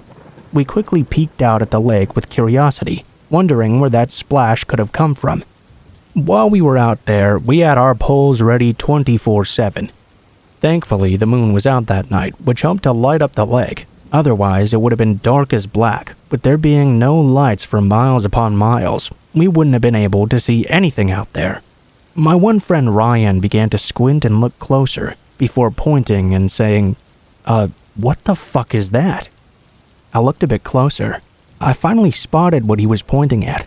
All I can describe it as is it looked like someone's head was peeking out of the middle of the lake, just floating there, staring at us. It was about 3/4 of a football field out in the lake from the dock.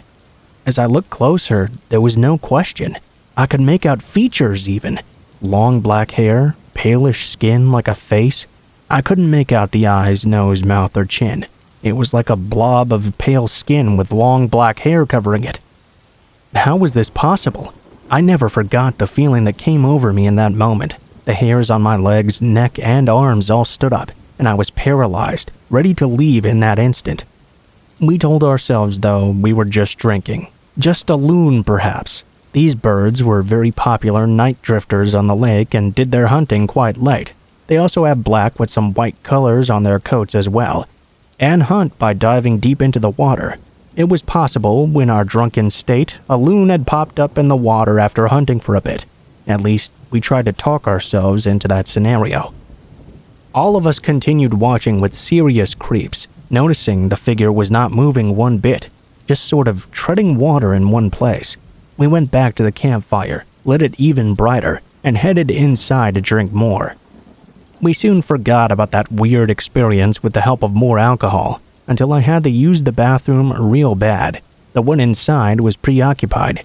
I went outside to do my business, since we were in the great outdoors. I had been taking a piss and glancing out at the beautiful moonlit lake when I noticed that black object was still there, only now it was much closer. It still looked as if it was a person staring right at me. I could easily now make out what looked to be a nose. Again, this figure was very pale, like they hadn't seen the sun for years. A very, very uneasy feeling came over me. I immediately went inside and told my other friends to come look quick, keeping my eyes glued to it even to the door at the cabin. I came outside to see this figure still there, looking at us as if this head was corked up at us with its chin in the air. Nobody dared to go down to the dock anymore. We went back inside, ruling out that it probably was not a loon. A loon would never tread the water so long in the same spot. This object was like stiff as a board, not moving a single muscle, just staring up at us from the deck instead. There was no ripple effect in the lake either from the object. We thought about it for a bit and decided it must have been a log with some weeds on it or something. I could tell everyone felt very uneasy though. A few hours passed by. It was now super late into the night at this point, and we knew we needed some sleep. Being my curious self, I looked back one more time now, and the object had completely vanished.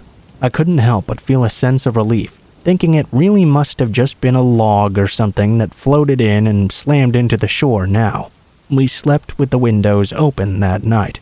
There was no AC in this cabin. We had them open or we would fry inside. Me and my other buddy Tommy slept in the living room, while my two other friends slept in the two separate bedrooms with their doors open. Not being able to sleep, but keeping my eyes peeled shut, I began to hear what sounded like someone walking around at the bottom of the stairs to the cabin. I thought I was about to shit bricks. No question what or whoever I had heard down there was at the dock now, pacing back and forth as they made the sound of boots clicking on the wood. It was as if they weren't sure what to do themselves. It lasted for about 3 minutes. I wanted to whisper to my buddy, but I was frozen in fear. I kept my eyes shut and my ears on full alert. The footsteps sounded like they'd just begun to ascend the stairs. Then all of a sudden they turned around, and it sounded like they were sprinting out down the man-made path. After the sound of the steps were long gone, and a couple of minutes had passed by, I woke Tommy up, asking if he'd heard the same thing. I was startled when my friend Ryan rushed out of his room and said we needed to leave right now. Something was very disturbing about his expression as well. I asked him why. He woke up my other friend Kevin in the other room and said we needed to go right now. I asked him to explain. He told us while grabbing his stuff that when he was turning sides in his bed trying to get more comfortable, he'd happened to peek over and seen someone looking in at the top right corner of his window, then quickly shift out of view. He told me all he'd seen was a single eye, ghostly white skin, and black long hair going down out of sight. This window was very high up. This person was either standing on an object peeking in, or they must have been floating or something. Ryan continued to say, "Let's fucking go right now," very seriously. It disturbed the fuck out of me. I was feeling like I was going to be sick. Rather than telling them what my friend and I had heard in the living room, we all just agreed to pack our stuff and book it right now, not cleaning the cabin or anything.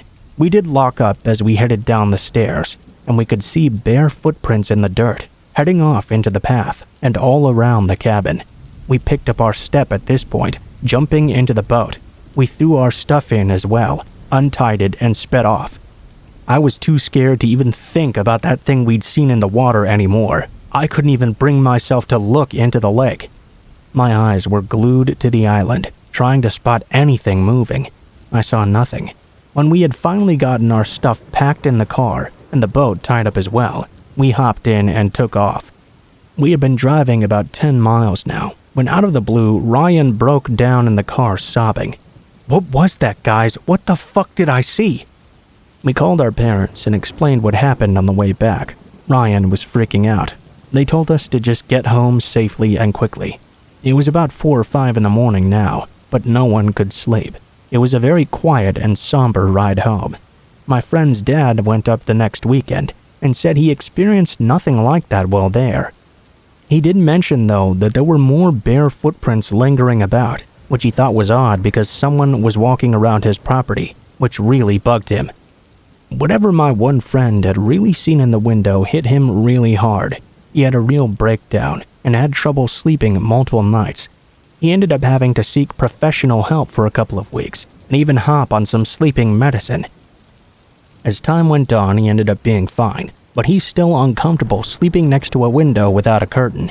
To this day, I can't explain what we saw or what seemed to happen to us. I don't know what that was at the lake or what Ryan saw in his window. Nothing ever happened at the cabin since that night besides the additional footprints. We were told from my friend's dad who owns it that it really could have been anything. I personally decided to never go back. That really makes me sad though, because I had a lot of great childhood memories there. Tommy and Kevin have both gone back and been fine, but Ryan absolutely refuses to even look at the thing. A lot of people have cabins on this island, so I suppose it could have been a prank in the makings that had been busted when Ryan saw the person at the window, or possibly a person wanting to do something worse.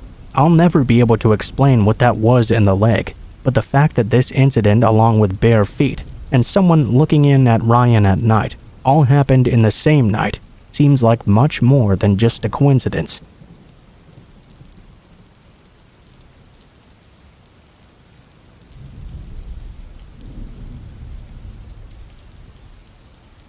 This is a story that my father has told me many times over the years.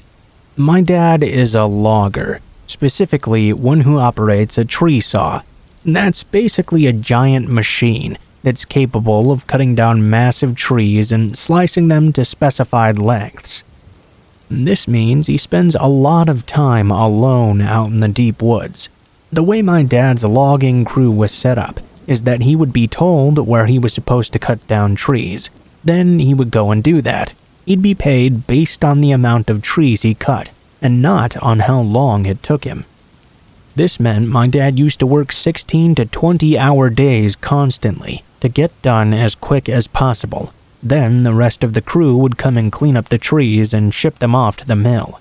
He used to work around 50% of the time alone. The rest of the time was with another tree saw operator named Renee. They would use radios to communicate back and forth when they were working together. Sorry for all that backstory. Now on for the start of the real story. My dad and Renee were put on a new job site, and we're about 10 days in. Everything so far was going as planned. Unfortunately, they were constantly picking up weird chatter over their radios. It was such poor quality that no words could be made out, and whatever radio channel they changed to, it always followed them. As they progressed through the job and went farther up the mountain, the words from the radio slowly became more and more audible. Both of them agreed, based on small parts of conversations they could hear, that something was clearly weird here. On their way up as well, they'd started finding weird containers all over the place, and signs that people had been here. People should not have been here. This was a 2.5-hour drive up a mountain. They had to spend 3 weeks clearing out the road just so their trucks and equipment could make it up. Now, they came to the realization that they were in a very secluded area with people who should absolutely not be there.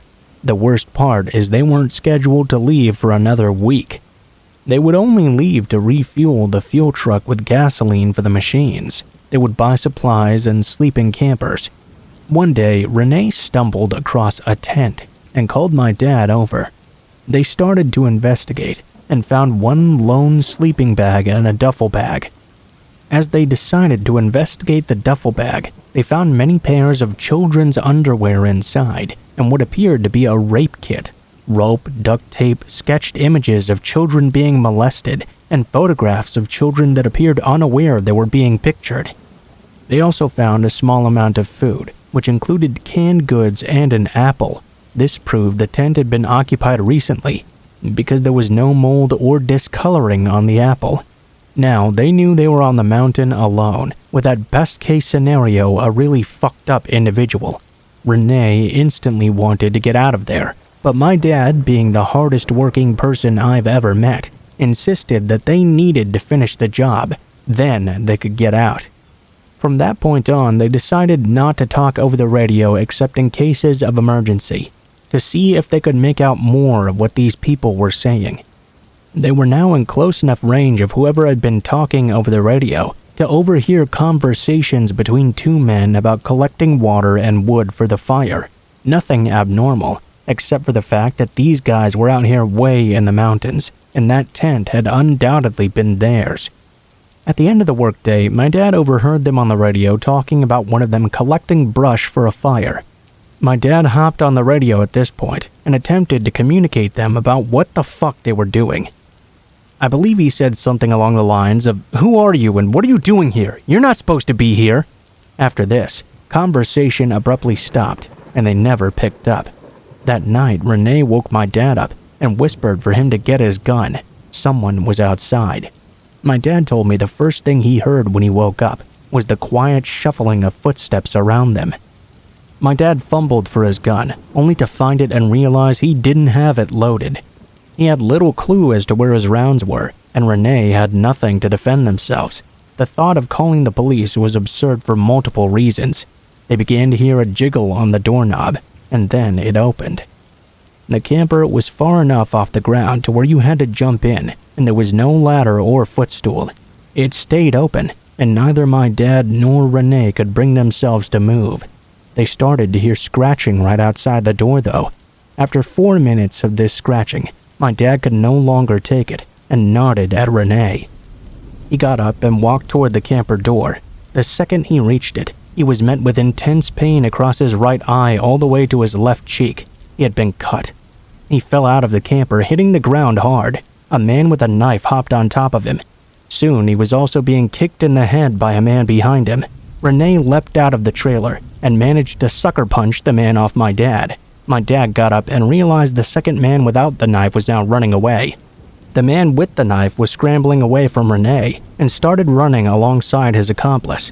My dad and Renee hopped into the truck and drove to the nearest hospital to treat my dad's cuts and later report the events to the police. They both quit their jobs. 2 weeks later, as the rest of the logging crew was finishing up the job, one of them was found gagged, bound, and murdered, then thrown into a ditch. No one was ever found guilty of these crimes. To this day, my dad can hardly see out of his right eye, and it's very disfigured. He suffers PTSD from these events and hasn't had a good night of sleep since.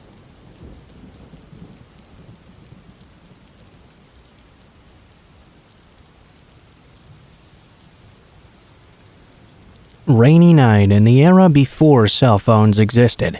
I was 18 and walking a very long way home from work. I foolishly accepted a ride home from a strange man. You know, small town girl living in her lonely world, and I had just gotten off a double shift. The man was elderly and acted genuinely concerned for me. I saw a Bible in the back seat as well. Probably safe, right? The car was quite old and somewhat broken down. He even had to get out and open the door for me. It took him a while, as he seemed to have trouble walking with his bum leg. He told me the passenger door wouldn't open from the inside. Immediately, I felt weird about this, but years of nice girl training told me, he's gone through so much trouble. I can't say no now. We chatted for a while, and he politely complimented my uniform, my hair, and told me I looked quite a bit like his late wife, that her spirit must have led him to help me get home. It sounded quite sweet at first. The conversation turned to if I was still in school, what my hobbies were like, and gradually turned to whether or not I was on my period. That was quite rude, but he acted like it was going to be the punchline of a joke or something. I laughingly asked him why he would want to know this. The man looked me dead in the eyes and said very calmly, "Because if you're fertile, we should start trying for a family right away." Oh shit. He said that God had kept him lonely for so many years now, but because I looked so much like his late wife, it was clear I was meant to be his. Now he could start his life over and finally have lots of children like his wife was never able to do. He grabbed my hand firmly and kissed it, then whispered into my ear, "I can't wait to show you to our new bed." Still trying to keep the conversation light and joking, I told him he would need to meet my father to ask his blessing before having his way with me. That's what a godly man would do after all. The man wholeheartedly agreed, even acted offended I thought anything otherwise. We got to the street where I had previously told him I lived. He asked which house was my parents'. I gave him a fake house number, far away from my own, and had him drop me off there. He wanted to come inside right away. I told him I needed to let my parents know about God sending me a husband before he could meet them. It could take a few days though, so come back tomorrow. He told me he'd give me a few minutes, but then we'd need to be on our way. I told him to drive around the block so I could at least have time to pack my clothes. He nodded and finally opened the car door. I ran to that house's door, waved to him until he drove away, and then sprinted to my real house, where I lived all alone at the time. I double-bolted my door and put the couch in front of it that night. I never did see him again though. And no, I did not call the police, though I wish I did. Instead, I moved in with my boyfriend a few days later and insisted on waiting at work until he could pick me up every night.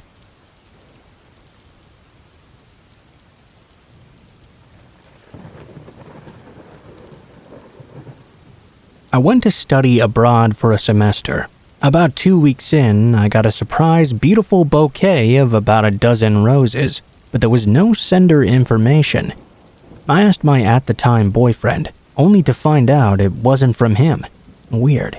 By the way, I met my boyfriend at work. We dated for over a year, and all of our coworkers knew all about it. After I returned from abroad, I met up with a bunch of people for drinks.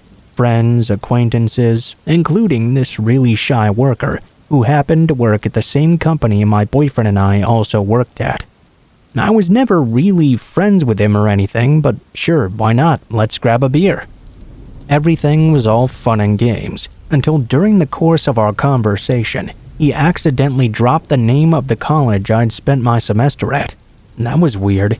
I didn't remember mentioning it to anyone outside my family. Why would a random coworker I barely talked to even know this? Then, something even creepier happened. He confessed he was the one who sent the flowers. He said he knew I was so lonely there. I was not. He said he wanted to get to know me more. Obviously, I freaked out inside. On the outside, though, I kept on nodding and smiling.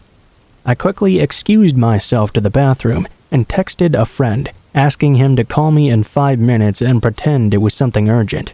Make it seem like I had to leave the bar. After getting that fake call, I apologized to the guy many times and said I had to leave now. I paid quickly and rushed out, only to notice that instead of staying there, the boy had followed me. I jumped into a cab and yelled at the cabbie to go right now. At first, he didn't believe me, until the boy ran over and began to slam on the window. Finally, the cabbie figured out I was being serious. The boy kept on calling me that entire night. I didn't dare to answer the phone. In all his voicemails, he threatened me and called me an ungrateful whore. Thankfully, though, he eventually did stop calling.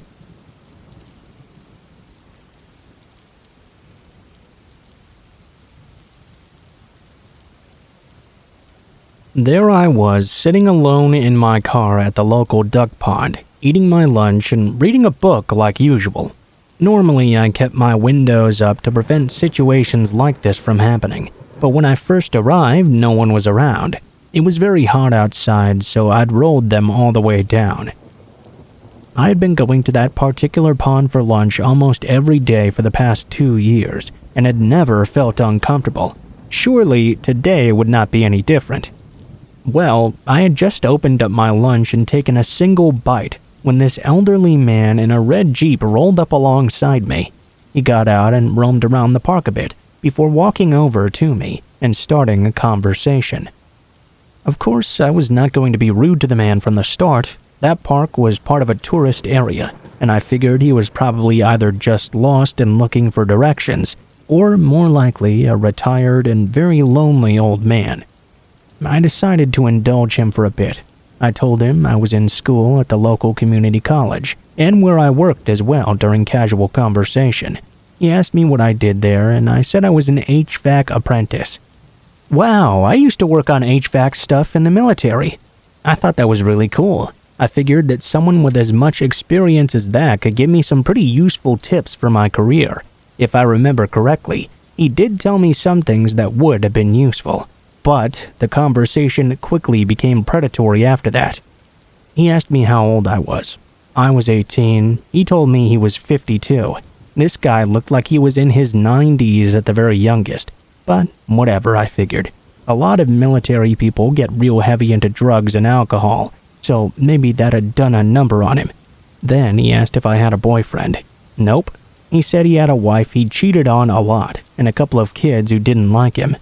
That was kind of a deep thing to admit to a stranger, but if he was comfortable sharing, well, that's on him, I guess. He kept going on and on about how much he loved women, and how he just couldn't keep to himself when he cheated on his wife. Then he asked if I was a virgin. By this point, I was already picking up on the bad vibes from this guy. Really, no matter what I told him was going to be a lose-lose situation. I was afraid that if I told him I wasn't a virgin, he'd think I was loose or something and do whatever he wanted to me. I went with virgin, hoping that would imply I was a prude and he'd give up on me. Instead, he got off on what seemed to be the thought of seducing a virgin 18-year-old. I tried multiple times to get him to go away, but he just kept bringing it back up. If I masturbated, watched porn, ever wanted to have sex, all of which I said no to. I figured he was from an older generation that thought you had to convince women to go out with you. That once he realized I was serious, he would just give up. No one wants to be a rapist, right? I was already uncomfortable with this guy, but then the threats started. Just over and over again, very firmly. I knew he wasn't going to give me a choice in the matter. I realized now I was completely alone in the park with this guy as well. No security cameras anywhere. No one knew I went to the pond for lunch every day. You might be asking yourself why I didn't just turn on my car and leave. Well, I had placed my keys into the passenger seat to relax. I was afraid that by the time I reached the keys and put them in the ignition, that this old guy would have already climbed in through the window and would be fighting me for control of the vehicle. I continued with polite conversation, pretending to be unaware of his motives. I just had to wait for the right moment, for him to look away, to let his guard down, so I could grab my keys and get out of there. Luckily for me, a school bus full of children came just as I thought he was going to reach in and try and fight me tooth and nail. As soon as he saw them arrive, he looked really freaked out, then kind of disappointed, like he knew he'd just lost his prized catch. There were too many witnesses now, too many people who might intervene. Surely he would get double jail time for doing such things around a bus full of kids. He gave me a sort of hostile look, then said he would look for me again in the park. He hopped in his red Jeep and took off. If worse came to worse, I think I could have taken him in a fight. He might have been ex-military, but he also looked like he came from hell. A strong breeze might break this guy's bones. I'm glad I didn't have to find out, though. I believe it was his intention to go out that day and find someone like me to rape. Maybe he even had a weapon on him. Needless to say, I avoided that park for the next month or two, and once I did return, I was really paranoid I might see him again. Honestly, be careful how much information you reveal about yourself to strangers. In the course of 45 minutes, I had unknowingly given this guy enough information to track me down if he really wanted to. Which school I went to, the program I was in, where I worked, my name, my age. He could have even written down my license plate number if he wanted.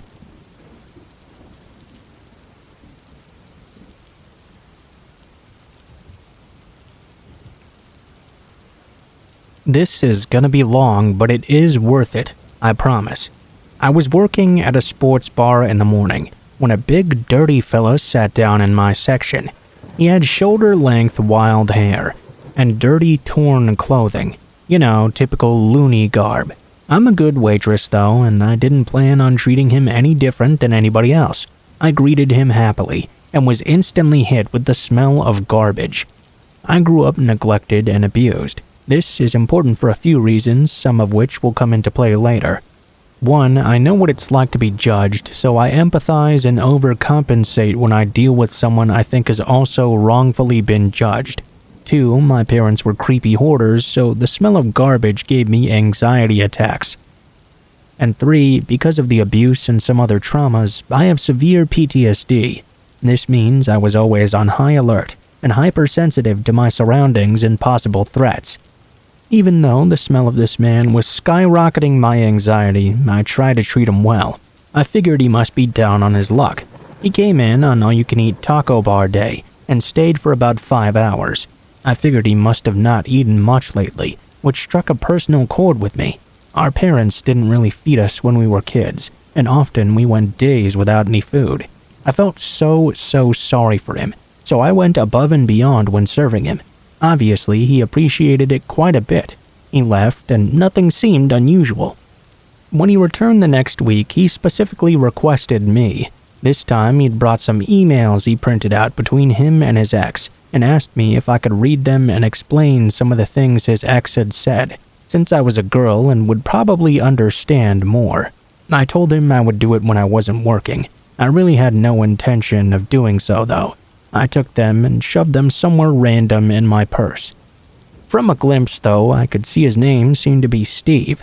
He later asked what days and shifts I work, and I lied through my teeth. He began to ask other personal questions, too. I was all too used to this. I waited tables for 8 years at this point, and dealt with my fair share of creepers. Because of this, I had this whole entire fabricated life story on deck designed to deter any funny business. I remembered that the only true thing I ever told him was that my sister worked at a Subway, and I accidentally mentioned her name as well. I remember vividly because I had a very strong gut feeling afterward that I shouldn't have said that. I wish I had listened to that feeling. A week later, during one of my night shifts, Steve came in and he was pissed. He demanded to know why I wasn't working when I said I was. I said I'd traded a lot of shifts recently. He got in super close and told me I'd better be here next time. Then he left in an angry storm. The cook told me he had seen that guy sleeping in his car in the parking lot that morning. He had seen that same car parked in the lot several times at night as well. He knew it was the same one because it was absolutely filled with trash. Steve came back in after last call and told me he wanted to place an order. I told him it was too late, so he went to the bathroom. I watched and waited for him to leave, but he never did. At this point, I felt a panic attack building. I told the bartender what was going on, and he and the bouncer found the man standing on the toilet in the stall. They dragged him out and told him he could never come back. I told my boyfriend as well, so when he picked me up, he brought 2 friends with him. I even discreetly hid my face and disguised myself as I left, checking the mirrors to make sure we weren't being followed. Steve never came back after, and I ended up quitting shortly after anyway. Eventually, my boyfriend and I broke up. I kept our apartment though and had my sister move in. A few months later, things took a turn for the worst. I had started dating my now girlfriend, who was from a small town. She wanted to take a weekend trip back home. When we got back, one of the window panes was busted in. I asked my sister what had happened. She hadn't even noticed. She hadn't left the house all weekend, and she hadn't heard glass breaking or anything suspicious during that time. Because of this, it did not feel like a break-in attempt. The more we thought about it, the scarier it became. 1, we were dead broke. There's nothing you could get any money from inside. It was evident no matter what window you looked in from. 2, the window pane was pried out, not busted in, meaning they knew someone was home and they hadn't wanted to be heard. And 3, it was the only night in over a year that I had actually left town. I hadn't shared it on Facebook or told any friends or anything. Neither my sister or I have cars either, so you couldn't look in the driveway and just see who was home. The next night we heard the neighbor's dogs barking and growling, and we heard footsteps in the yard as well. I grabbed our gun, went to the living room next to the yard, and listened real hard. I tried to think to myself, is this 2 feet or 4? An animal, perhaps.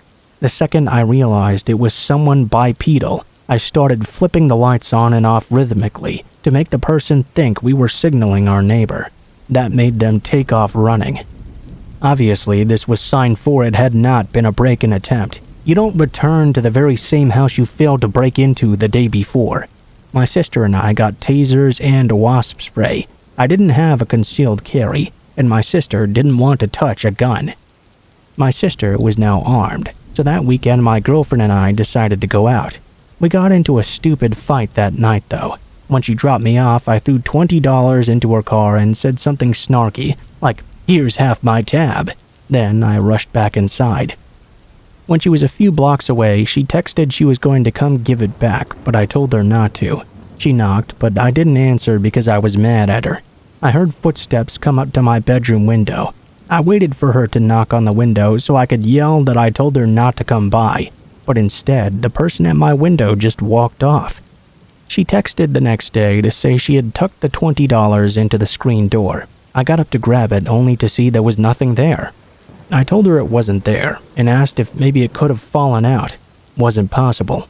I then asked why she'd walked by my window, only for her to say she had never done that. This meant whoever saw her leave the money had to be 50 or feet less from the door. It had only been 3 minutes tops from when she dropped it off to when I checked. The only place they could have been in was our backyard. This means whoever walked up to my window knew my girlfriend was there to see me and knew which room was mine. A week later, we started to hear the steps in the yard again. I did the same routine. Grabbed the gun, stood in the living room, started with the lights. Then I had an idea. This person needed to think they could be seen, so I started to flip the switch every time I heard a step. Once they noticed, they started running. I ran to look out the peephole to see a big fella with wild hair running down the alley. Even though I hadn't managed to get a great look, it looked like Steve. I started looking for the emails he'd given me. Like I said, I was always on high alert, and now he'd raised a concern. The second I noticed his full name was on those emails, I decided this was going to be useful information. I got his last name and searched his public record. Then I pulled up his most recent mugshot. I asked my sister if she had seen the man before, and her face went ghost white. She had. She even remembered his garbage-like smell. He'd come into her job multiple times. Every time he came in and asked her many questions. She said she'd never forget the creepy, menacing smile he plastered on his face the second she told him her full name, the feeling of pure fear it gave her. She rode her bike to and from work at this time, so I'm betting he followed her home. One thing became painfully clear now. He didn't hurt my girlfriend when she'd left the money. He didn't touch my sister when she rode her bike home or was home alone. This was all about me. The second she told me this, I called the cops right away. I gave them the emails and told them everything I knew, down to the name of the cook I knew could describe his car. They found it within the week. It was abandoned by the side of a lake. It was full of trash, a few personal belongings, and pages of his crazy thoughts and intentions. There were thousands of pages about me, what he thought he knew about me, my sister, a checklist of all the subways he'd checked just to find her, what he learned from her, the layout of our house, my girlfriend's info. Most fucked up, his very sexually charged plan to kidnap me, keep me alive, and cut me up and eat me piece by piece. His plan had been to break in, murder my sister, wait for me to come home, then cut off a piece of me each day and make me watch while he ate it and jerked off. In less than 24 hours, the police had found his body in the lake. I had PTSD before this happened. So did my sister. This event made it so much worse for us. My sister can't work either now. We're both in the disability process. I decided this was a story worth telling. I'll never get over it if I keep avoiding it. And maybe, hopefully, this will help save someone else's life. Thanks for listening.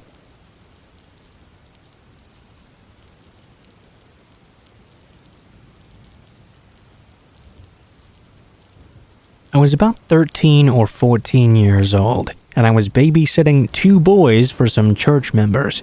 I had done this before, and the kids loved me a lot.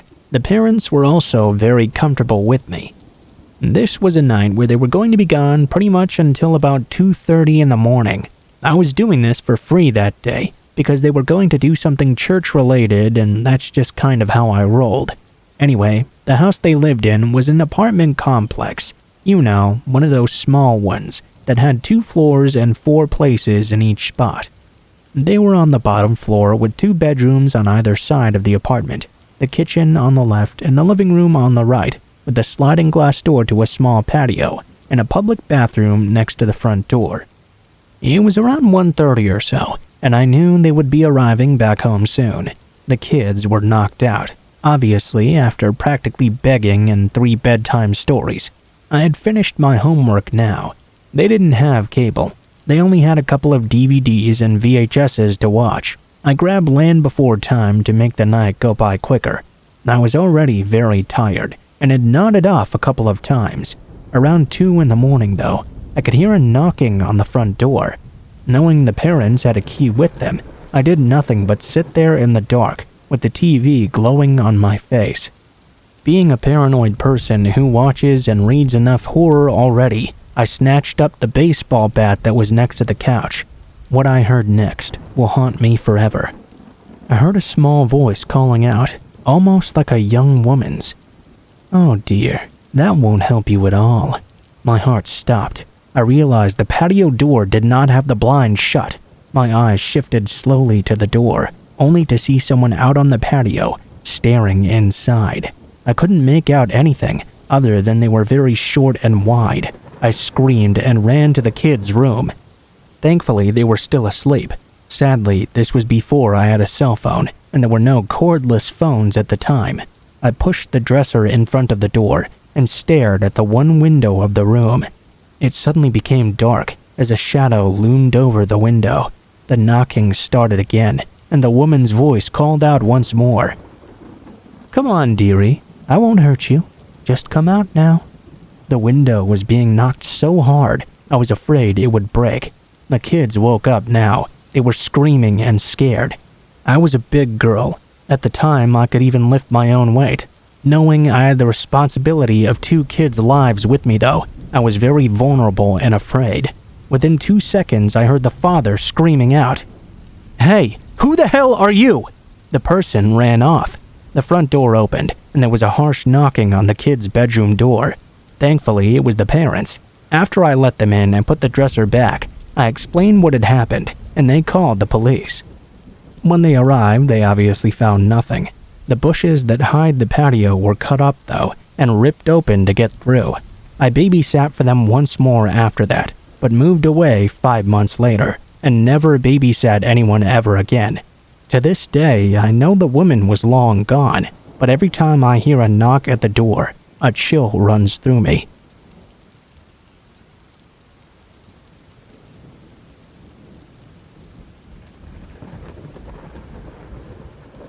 I began babysitting at 13 years old to earn extra money to spend on horribly embarrassing things like Fall Out Boy CDs and the like.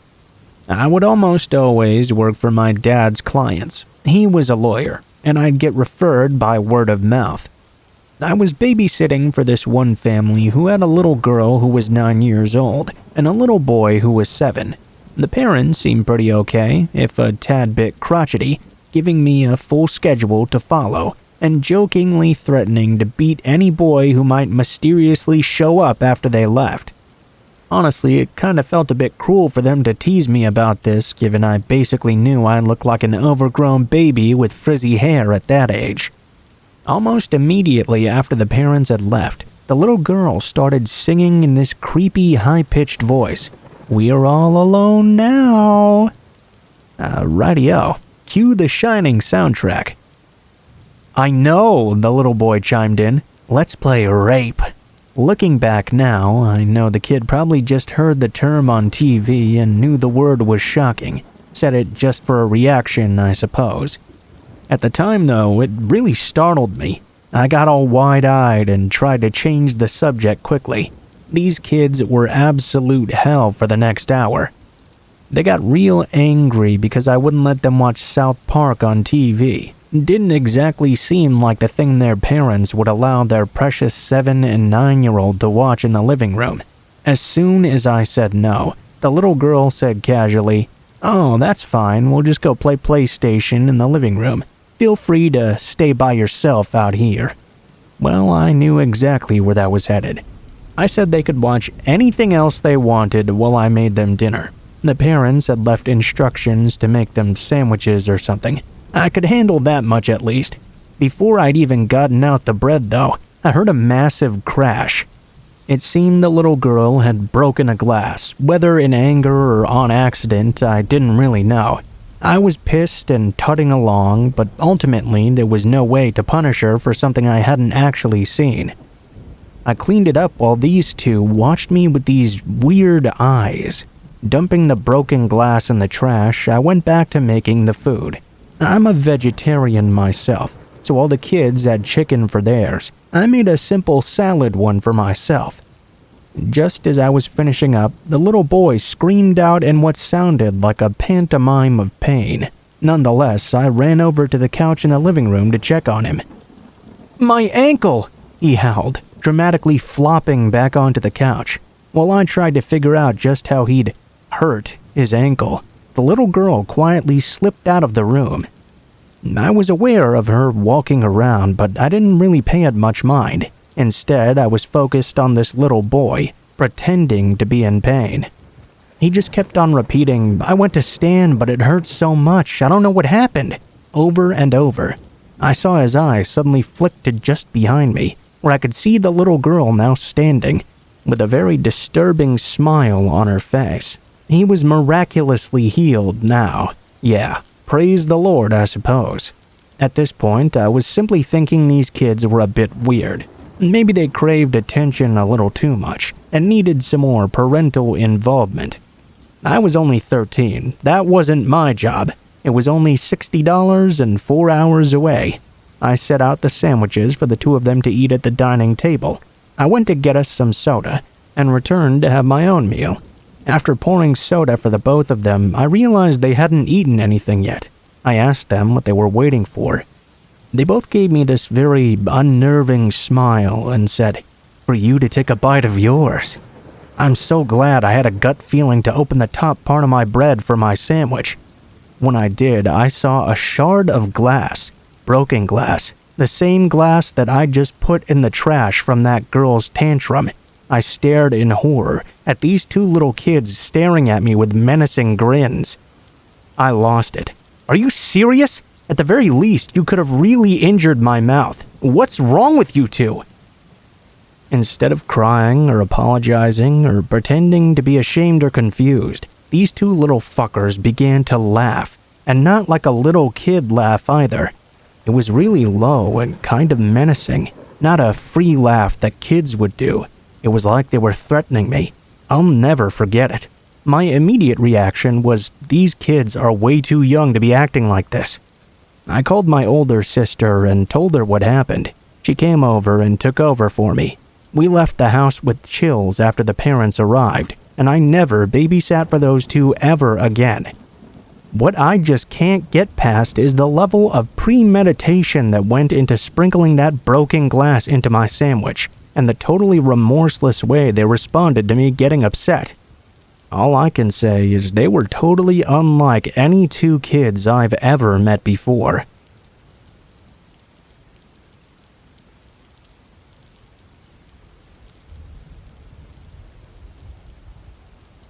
This happened a couple of years ago, while I was backpacking in Australia. I traveled around driving in a van, like many backpackers there did. It saved a lot of money with accommodation. Usually, I'd just sleep in rest areas, gas stations, or really wherever I could find a park.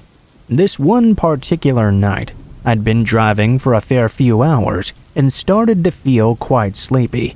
I decided to stop at the next rest area, which happened to be right in the middle of nowhere. Parking in that location during the daytime could have been a great idea, but at night, it seemed like the ideal horror movie situation. There were no other cars parked there. I know I should have gone along and parked where there were more people around, but I was really drowsy already. There were also no lights whatsoever. I turned off the engine and closed the curtains of my van. It was not long before dawn when I began to hear some heavy knocking on the side of my van. "Hey, open up, it's the police!" Nothing wakes you up faster than that. My heart was racing immediately. I was adjusting to the adrenaline rush in my system when they repeated the heavy knocking, telling once again that it was the police. My first thought was that I'd parked somewhere I shouldn't have. Then again, though, it was right in the middle of nowhere, and it was a rest area as well. Even in my groggy state, before opening up, my mind was telling me that something about this situation was not quite right. Instead, I decided to slowly creep over to one of the windows and try to look through the gap in one of the curtains. Outside, I could clearly see the shape or shadow of a man standing beside the van. His car wasn't too far away, but it didn't have any lights or flashing things on it. I could also see this guy was definitely not a cop. Bringing up whatever courage I had left in the moment, I shouted, "Get the fuck away! I have a gun and I'm calling the real cops on the radio." I didn't have a radio or a gun, but that did seem to faze the man. I saw him sprint back to his car, and to add to the creepiness, someone else came out of the bushes nearby and also jumped right in. They left, and only a few minutes after, I turned on my van and drove the opposite direction they'd gone. Safe to say, I never slept in another rest area that didn't have at least a couple of other cars parked around. I don't know what those guys wanted, but with Australia's history of backpacker serial killers, I'm very happy just to be here today.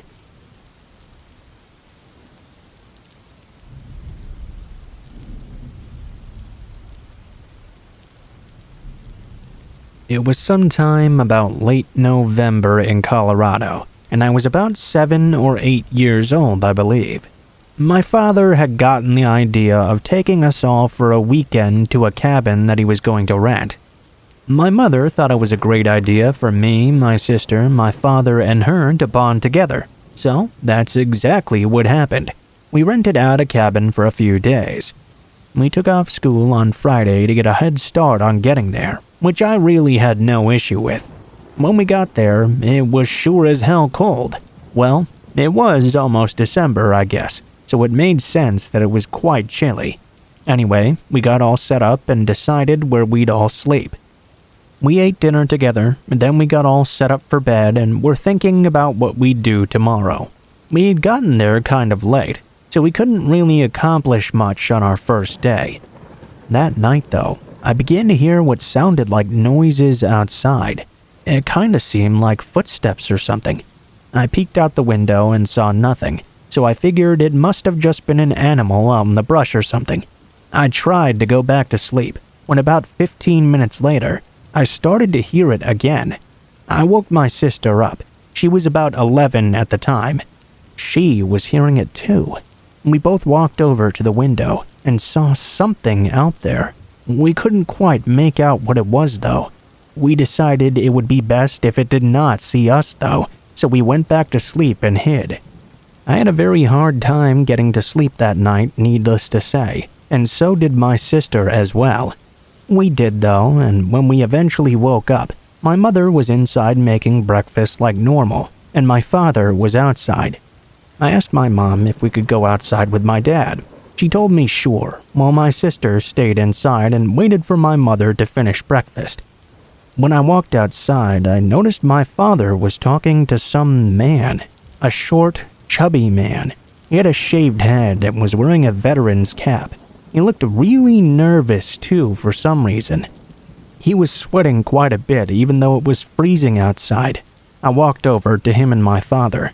My father looked over at me and said, "Oh, this is my son." He told him my name. The man stared at me. "Oh, nice to meet you, kid. My name's Patrick."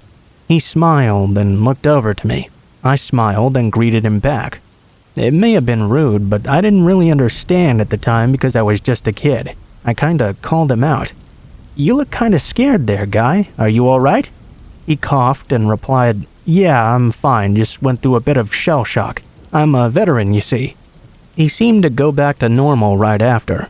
My father seemed to really take a liking to this guy, and because of that, I liked him too at first. He told my father he had rented a cabin with his family, and they were really close to us. He decided to introduce himself. My father invited him inside for breakfast, and he stayed. It all went fairly normally. I went outside to play after that with my father and Patrick. While outside, though, I'd fallen and scraped my knee and started crying.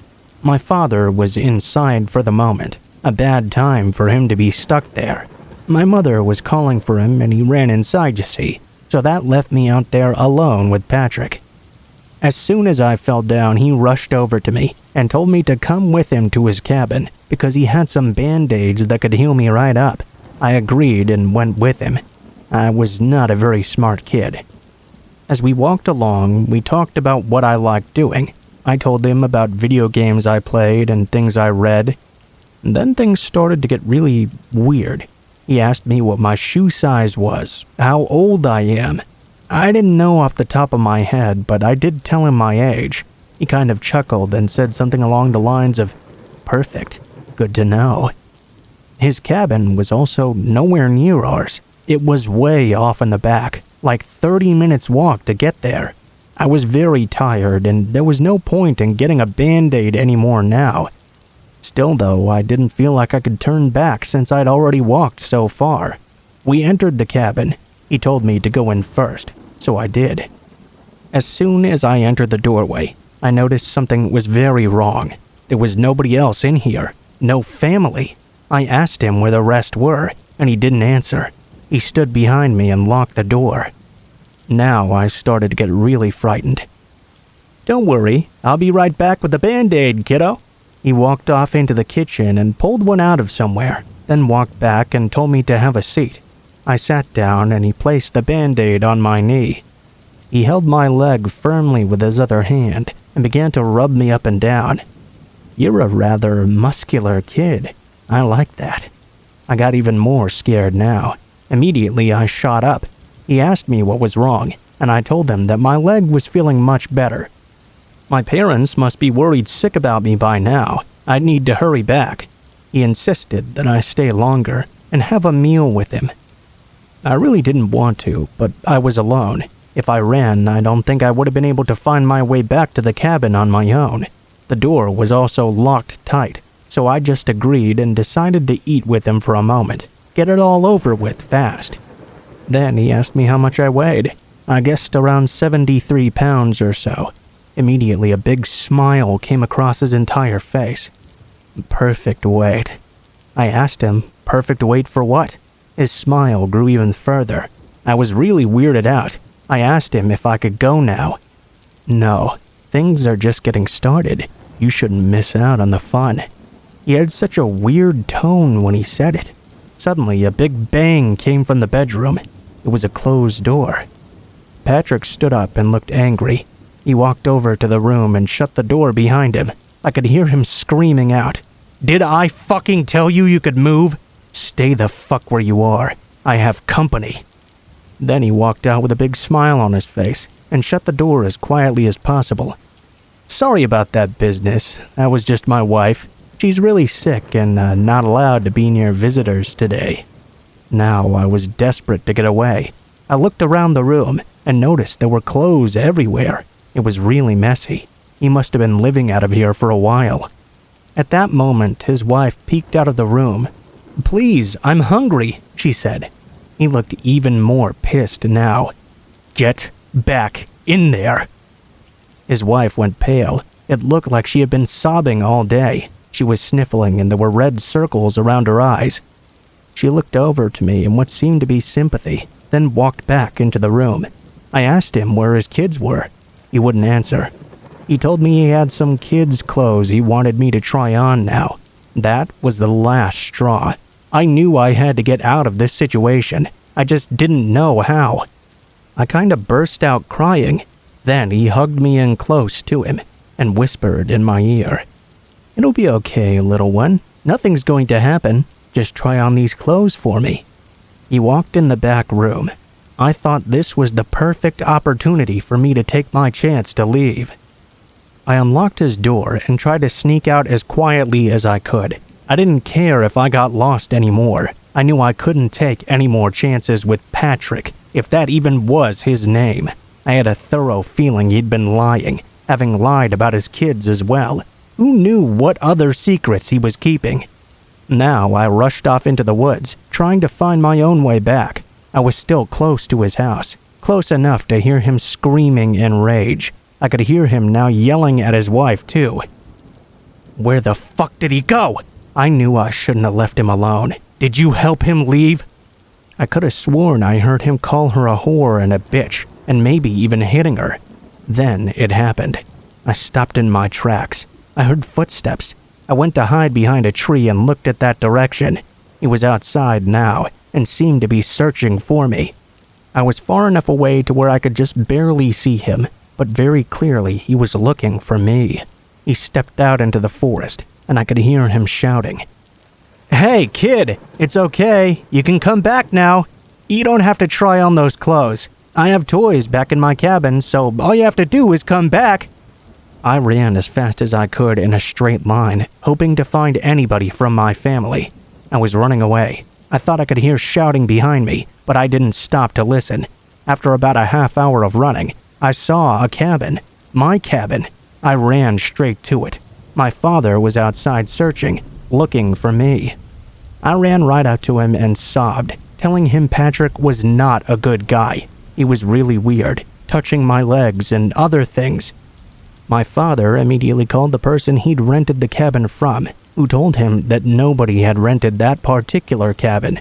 My father looked at me and told me to never follow another stranger ever again. We left immediately that day and asked for a refund the next day. The guy renting them out apologized. The man having the cabin rentals called the police. The police went back there and checked the cabin.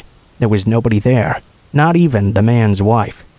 His clothes and all his belongings were still there. At least that's what they told us.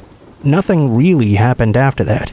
They asked some questions and left, and never called us back, nor told us anything about him ever again. Patrick most likely was not even his real name. He probably wasn't even a veteran. I just want to know what happened to him and his wife. How'd he even get a wife in the first place? And why did they live in that old cabin? He seemed to have been living there for a while. I guess he left because he figured the police would be coming after him because they didn't rent it. So many questions that will never get answered. I'm just glad it's all over now.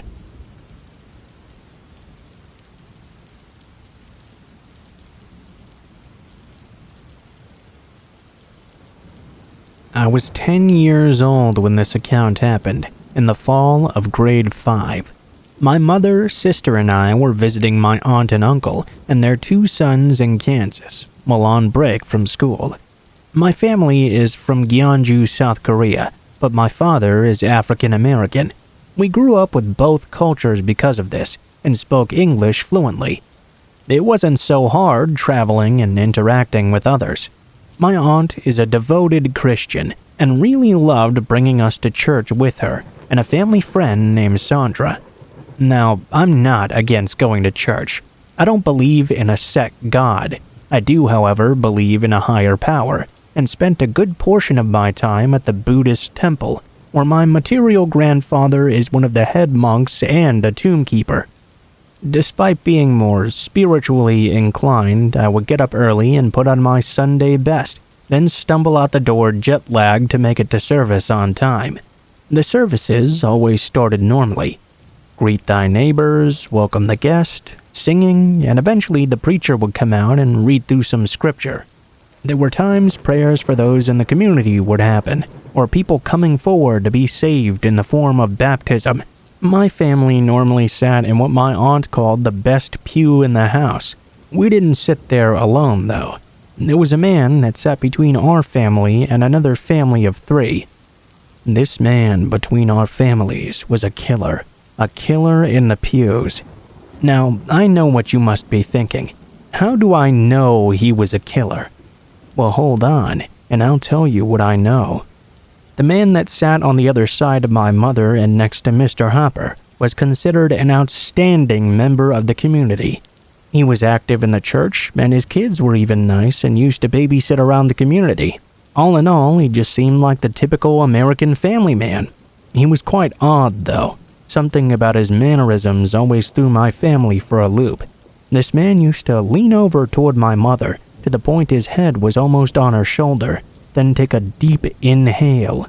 My mother would always lean away towards me, almost crushing me, and promptly ask the man, "Can I help you with something?"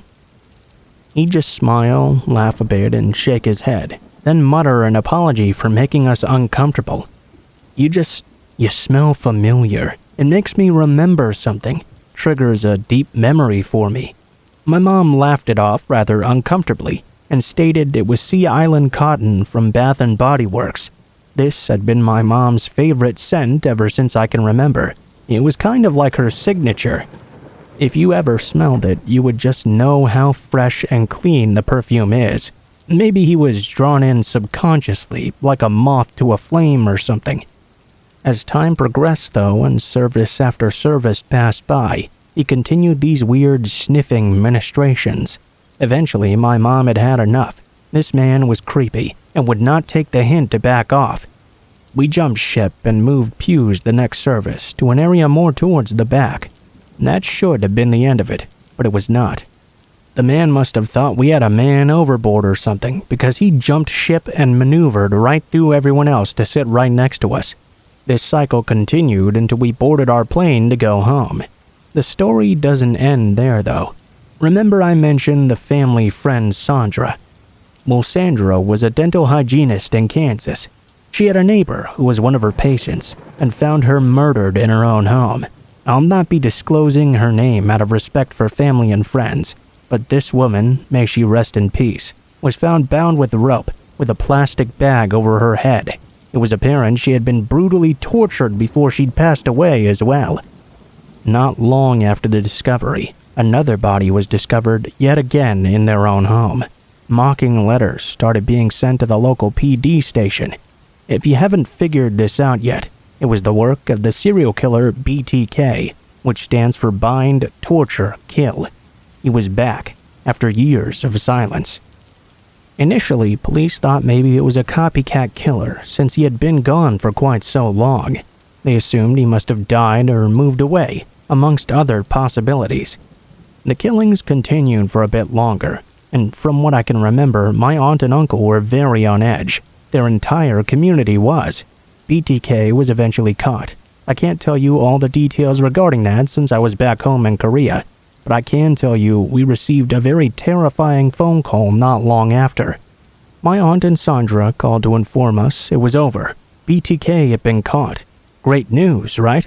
We should have been sleeping easy knowing our friends and family were safe, that they were no longer prey. BTK was not just a serial killer, though. He was that man from the pews, the one that sniffed my mother constantly. He was Dennis Rader. The thing that scares me the most? My mom could have been on his list. She could have been a victim, all because we sat in the pews and greeted our neighbor with neighborly love.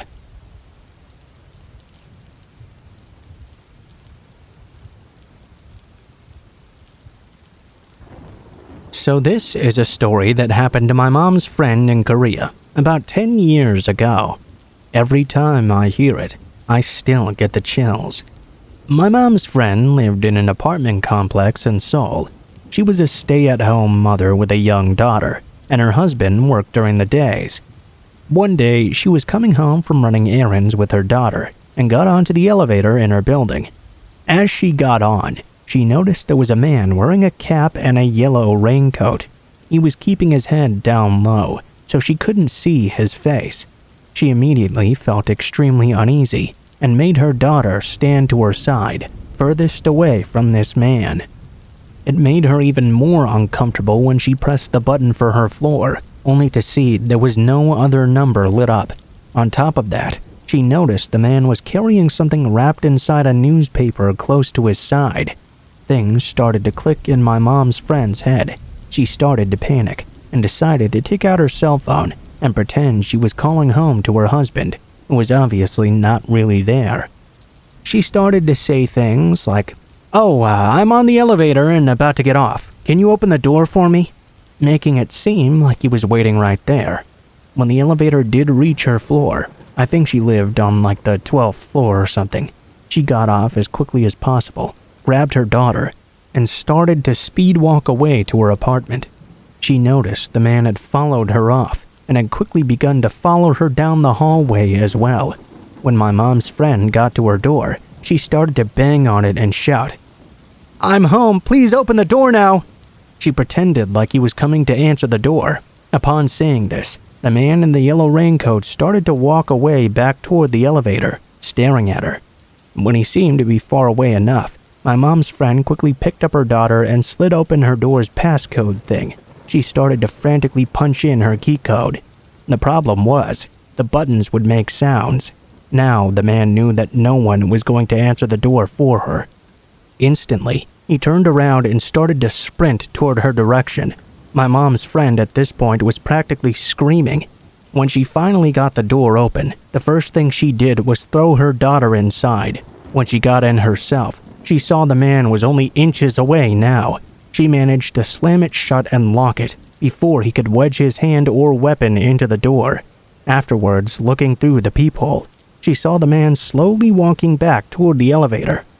Several months later, my mom's friend was watching the news, and there was coverage on the capture of a serial killer named Yu Young Chul, who used to kill a lot of prostitutes. She told my mom she could never forget the dread she felt when she saw the man's all-too-familiar yellow raincoat and that very same hat he was wearing when he was apprehended.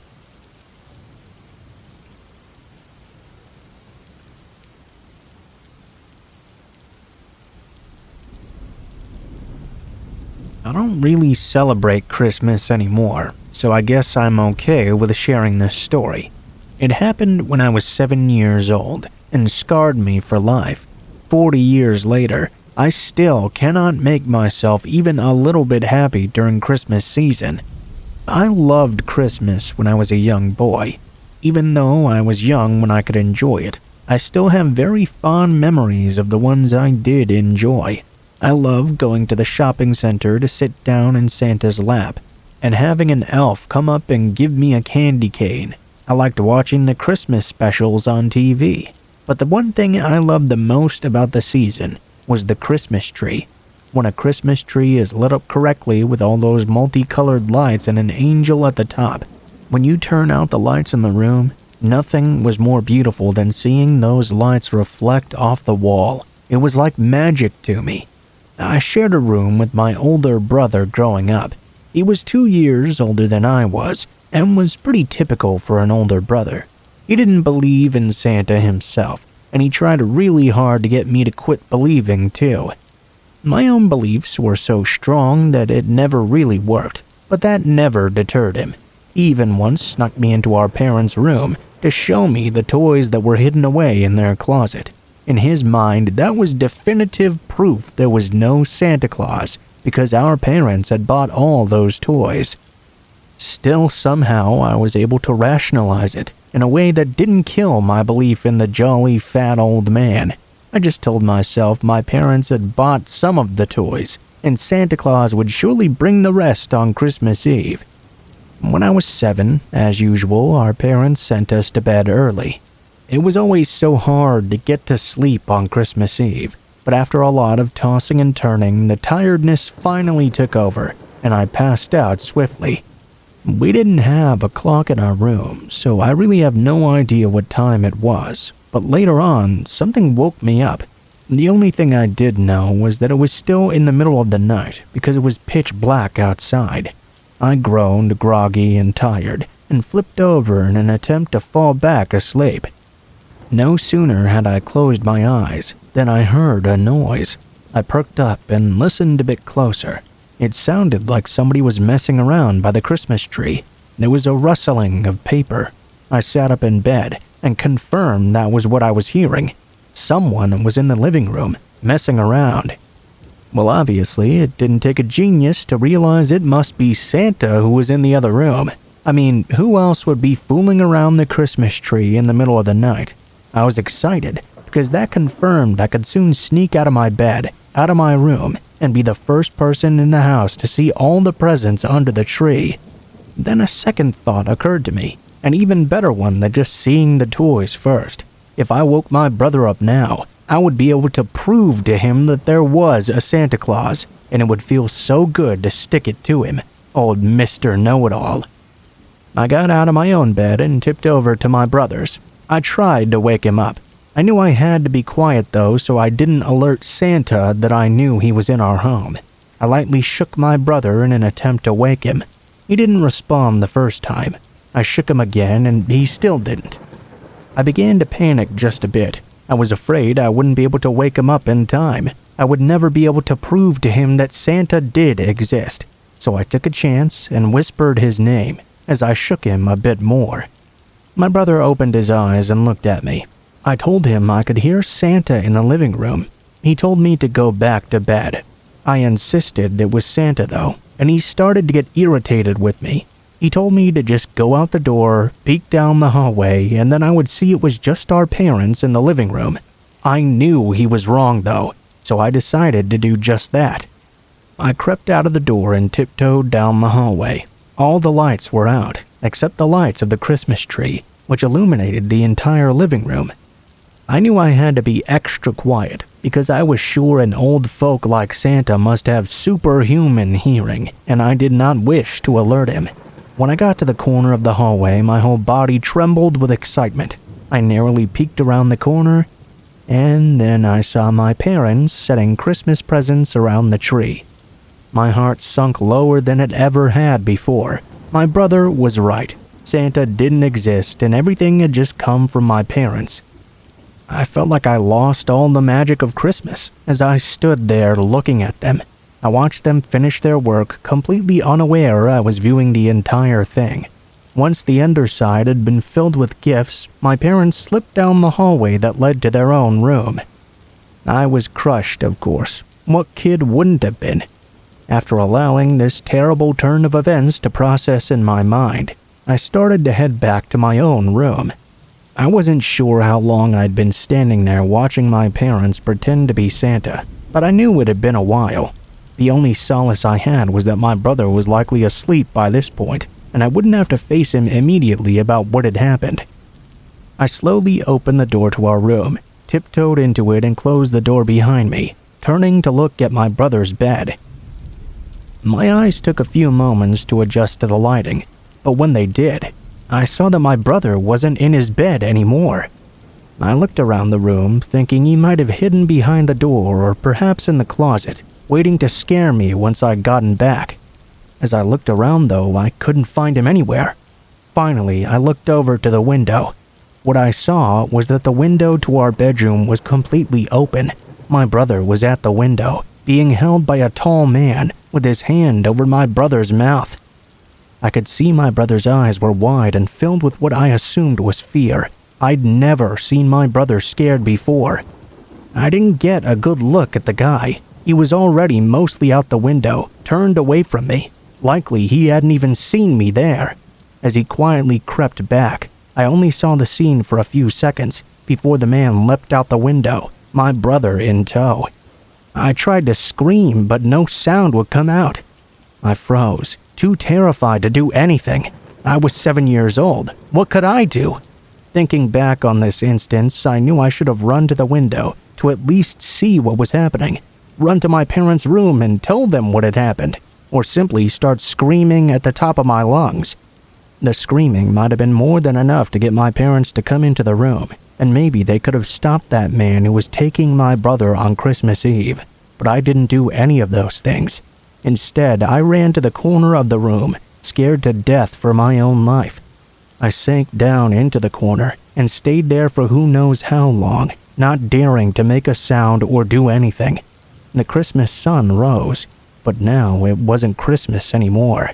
It was just a bad day. My parents came into the room and found me too traumatized to tell them what had happened. They also found my brother gone and called the cops right away. Thankfully, the ending is not as sad as it might have been. My brother was not lost forever. The police did eventually catch up with the man, and about 2 weeks later, my brother was returned, alive but much worse for wear. It was too late, though, for me to ever come back from that experience. For years, Christmas Eve only brought nightmares my way. I never got over the horror of that experience. Ironically, my brother is now dead. He had a wife and kids, and they always enjoyed Christmas. But for me, well, Christmas is a holiday where we celebrate and supposedly let a make-believe man break into our house and bring us things. Well, I had a real man come to my house on Christmas Eve and take something dear from me away. I don't really like the idea anymore.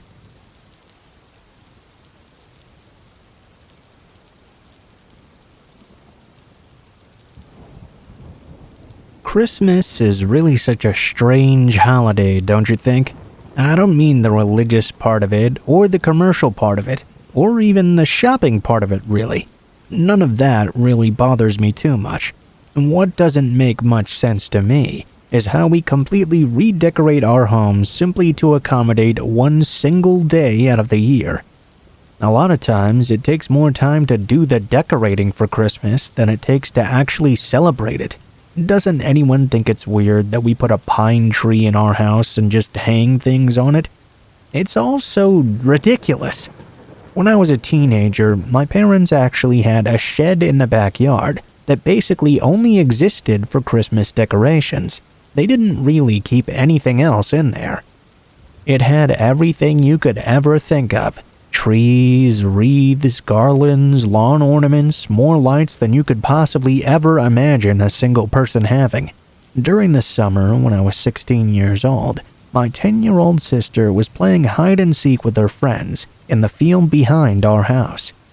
There were 5 girls and 4 boys playing together. I was supposed to be watching her because my parents were not at home. At one point, though, my girlfriend called me. I thought to myself, surely the kids will be fine if I leave them alone for like 5 minutes, so I walked into the house and talked to her.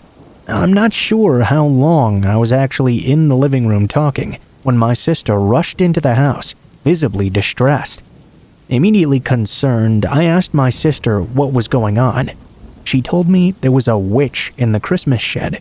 Apparently, she had tried to hide in the shed while they were playing hide-and-seek, and the woman had shushed her out, screaming, cursing, and throwing things at her. I told my sister to come with me, but she really didn't want to. I knew I was going to have to check and see if somebody was indeed in the Christmas shed. I had to convince my sister it was safer to come with me than to be alone by herself. Eventually, that got her to agree to come with me. I grabbed up my baseball bat and towed my sister carefully behind me. The rest of the kids were still outside playing. They all got very curious when they saw this older boy out there holding the bat firmly. All of them came over to the shed. The shed had always been left unlocked, which made my sister's story somewhat believable. Somebody surely could have gotten in there, although I'm sure it must not have been a witch. I slowly opened the door and looked inside. My mom kept her decorations in these stacked large red plastic tubs. I'm sure you've seen things like that at Walmart.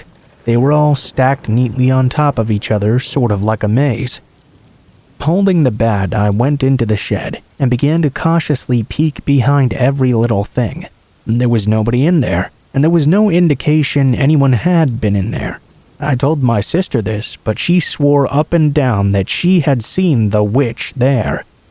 I humored her by telling her that there may have been, but if there was, she must have used magic to get away or something. She relaxed a little bit, but just to make her feel completely safe, I went inside, grabbed a padlock, and locked the shed up. About a month before Christmas, and 5 months after the story took place, my mom decided to go and get everything ready. She hadn't known about the padlock, so she asked me about it, and I told her I'd locked it up sometime during the summer. I did have the key though, so I told her I would unlock it and bring all the tubs into the house myself. My mom had about 15 of them stacked up in that shed, and I began to bring them into the house. After I'd gotten about 10 of them in though, I picked one up off the floor, and what I saw almost stopped my heart. I could see there was a strange drawing on the floor of the shed. It was hidden underneath that tub. It looked like some sort of ritual symbol, a circle with a bunch of weird drawings in it. Sitting around it were 3 burned-down candles and some sort of ash. Also, a small, rusty-looking double-sided knife. Immediately, I thought about that witch my sister had claimed to see. I was seriously shaken up. I picked up the next tub and carried it into the house. Before I went back out to get the last 4, though, I took my mom to the side and told her about what I'd discovered in there. She was very distressed but praised me for locking the shed up. We both figured that whoever my sister had seen in the shed must have left before I'd gone back out there, and she hadn't been able to go back in to retrieve her belongings. I went back to the shed and picked up the next tub. As I was exiting, I heard my mother begin screaming in the house. Panicked, I dropped my tub in the snow and ran over to see what was the matter. My mom was standing in the living room across from the tubs. When I asked her what was wrong, she simply pointed to the one across the room with the lid off. I walked over. What was inside was just terrible. There were dead animal bodies, one of which I took to be a cat with all of its limbs severed off, lying in the tub. I don't know whether that woman was a witch or not, but whoever she was, she surely had some bad intentions. I'm glad I locked her out.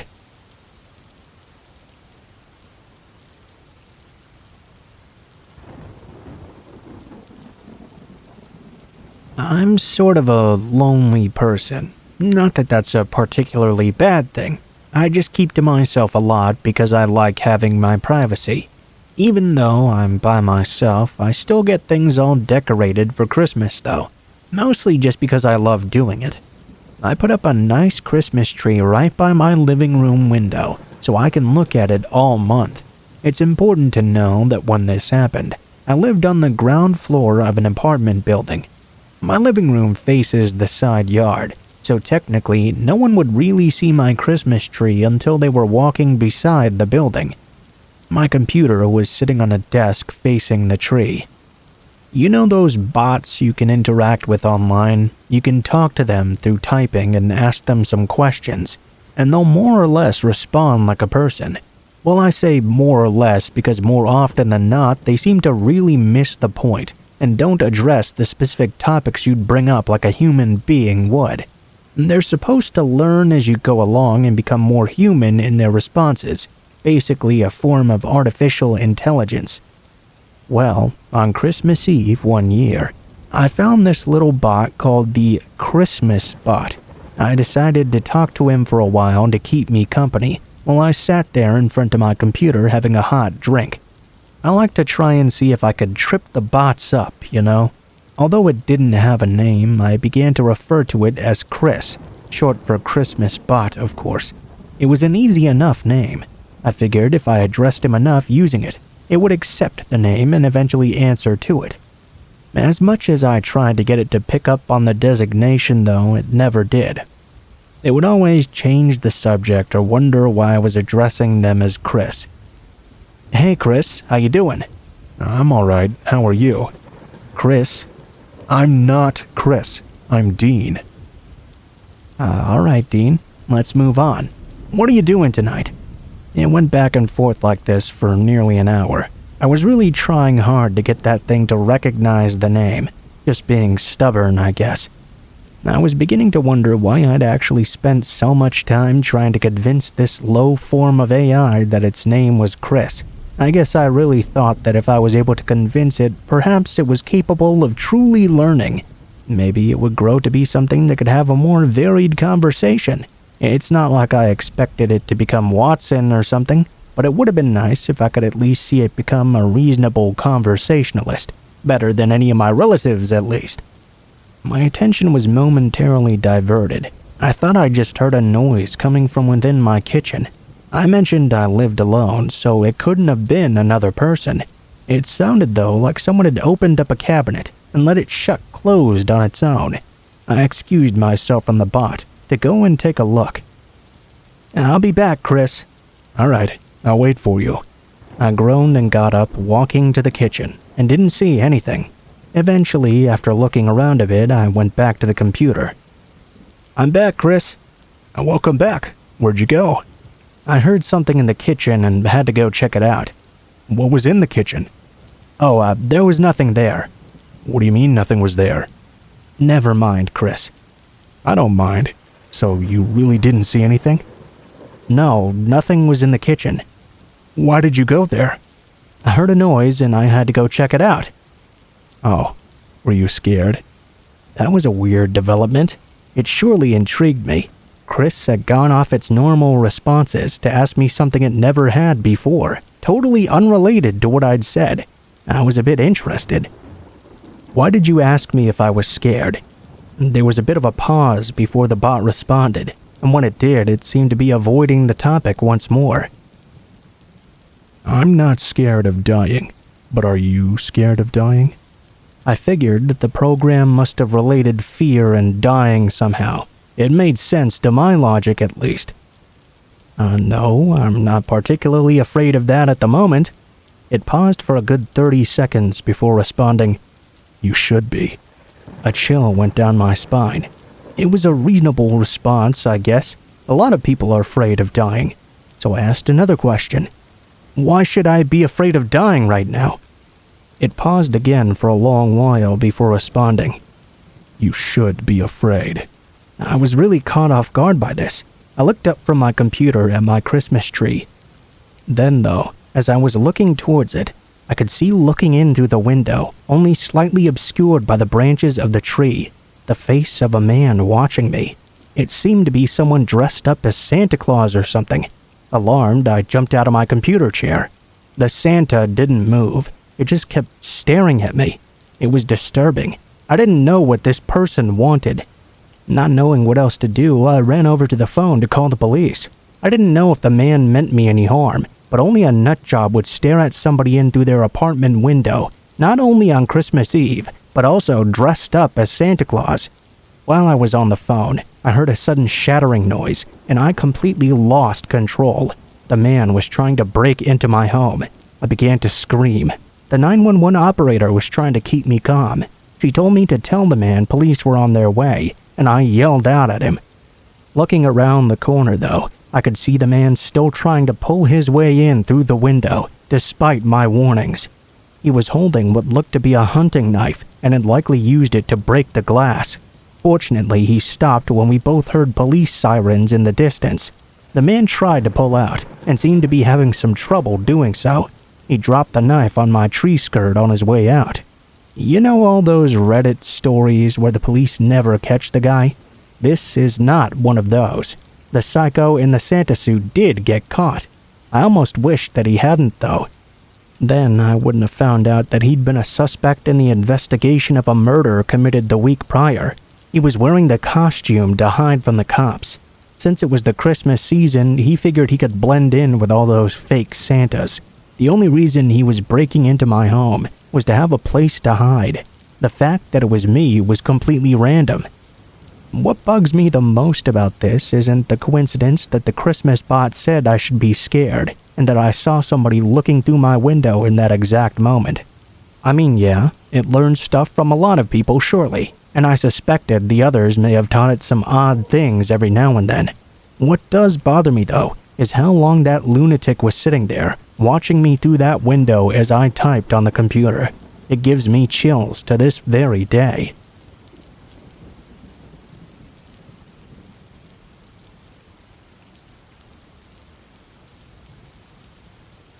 For a little background, I'm a 27-year-old female.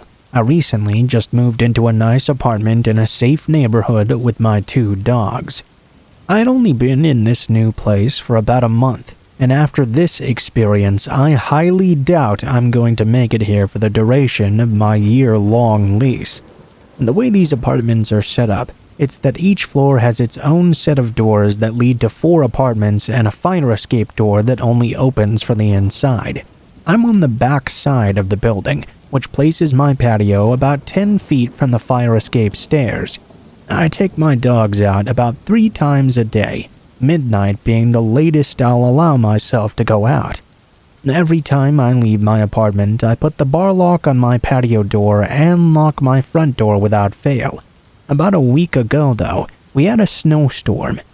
I cracked my patio door open a bit because I loved the cold weather and I'm a fucking adult, and I wanted to watch the damn snow fall and do as I pleased.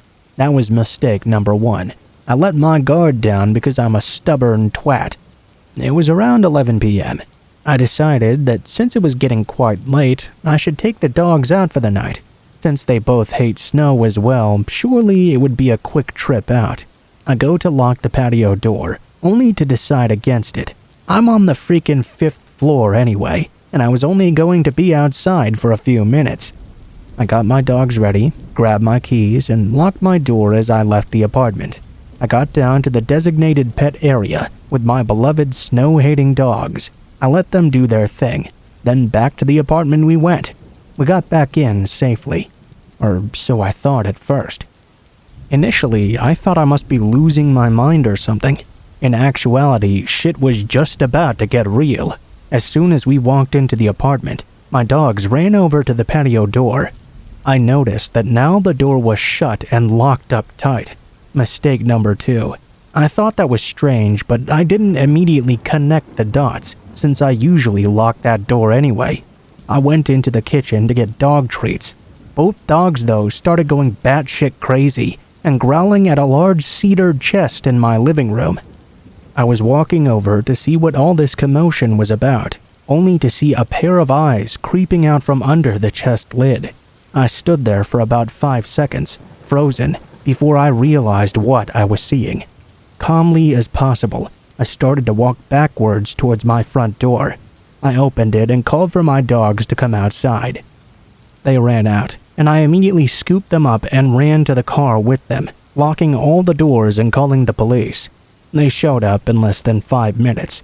They went up to my apartment, and after about 20 minutes, 2 officers dragged down a 40-ish-year-old man out of my building in cuffs. The plot thickened. This dude had been watching me ever since I'd moved in and been staking out my place, waiting for an opportunity to get inside. He knew I lived alone. If that's not creepy enough already, he had a fanny pack since it's still 1990 apparently. He had a pocket knife, needles, ketamine, and a picture of me from the day I'd moved in. His plan was to sneak in through my patio door, wait for me to fall asleep, and then do you know what.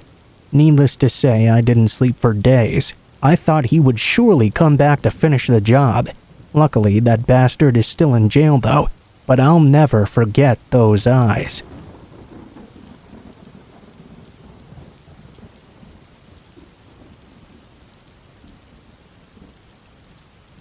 This particular event happened almost a year ago, sometime in mid-October. A couple of friends and I drove out to visit an old friend of ours from high school, George, who now lived about an hour out of the city. We spent the whole day with him, and it was really late when we finally decided to start the drive back home. My friend Lisa was passed out in the passenger seat. She'd had a few drinks and decided to spend the ride home asleep. My other friend Sam was sitting in the back seat behind Lisa, playing a game on her smartphone.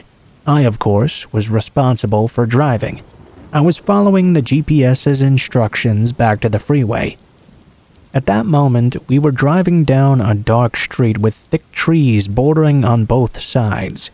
Everything was fairly peaceful, with the only sounds I could hear being that of the car moving along the road and the radio on low volume.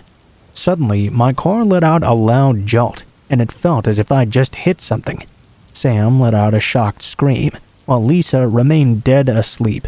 I slammed on the brakes, and the car came to a sudden halt. I was breathing heavily when I asked what the hell had just happened. Sam peered out through the back window and gasped. She turned to me with an angry look on her face and shouted out that I'd just run over a dog. I looked out through the back window. Sure enough, a dog was lying in the road, a few yards behind the car. Sam is a pretty big animal lover, so I was not surprised to see her get so pissed off at me. She was about to open her door and rush to the animal's aid when I stopped her. Once I'd gotten over the initial shock of running over a dog, I got a feeling in my gut that told me something wasn't right here. I'm no braggart or anything, but I consider myself to be a fairly attentive and safe driver. My eyes were on the road at all times, and I distinctly remembered not seeing anything in the road prior to the car jolting. Yes, it was really dark, but I was sure I would have at least seen the dog in the headlights before ramming into it. I looked through the back window and took a closer look at this dog, at least as much as I could make out in the reddish light coming from my taillights. It seemed to be a fairly big breed, a golden retriever perhaps, or something like that. One particular detail, though, caught my attention immediately. I could see the dog's tail wagging. Now, I'm no expert on the mannerisms of animals, but I was sure the last thing a dog would do after being smashed by a car would be to happily wag its tail. After a moment of thought, I pressed my foot down on the accelerator and sped off. Sam snapped at me, of course, and ordered me to go back, but I told her something was seriously wrong with that whole situation.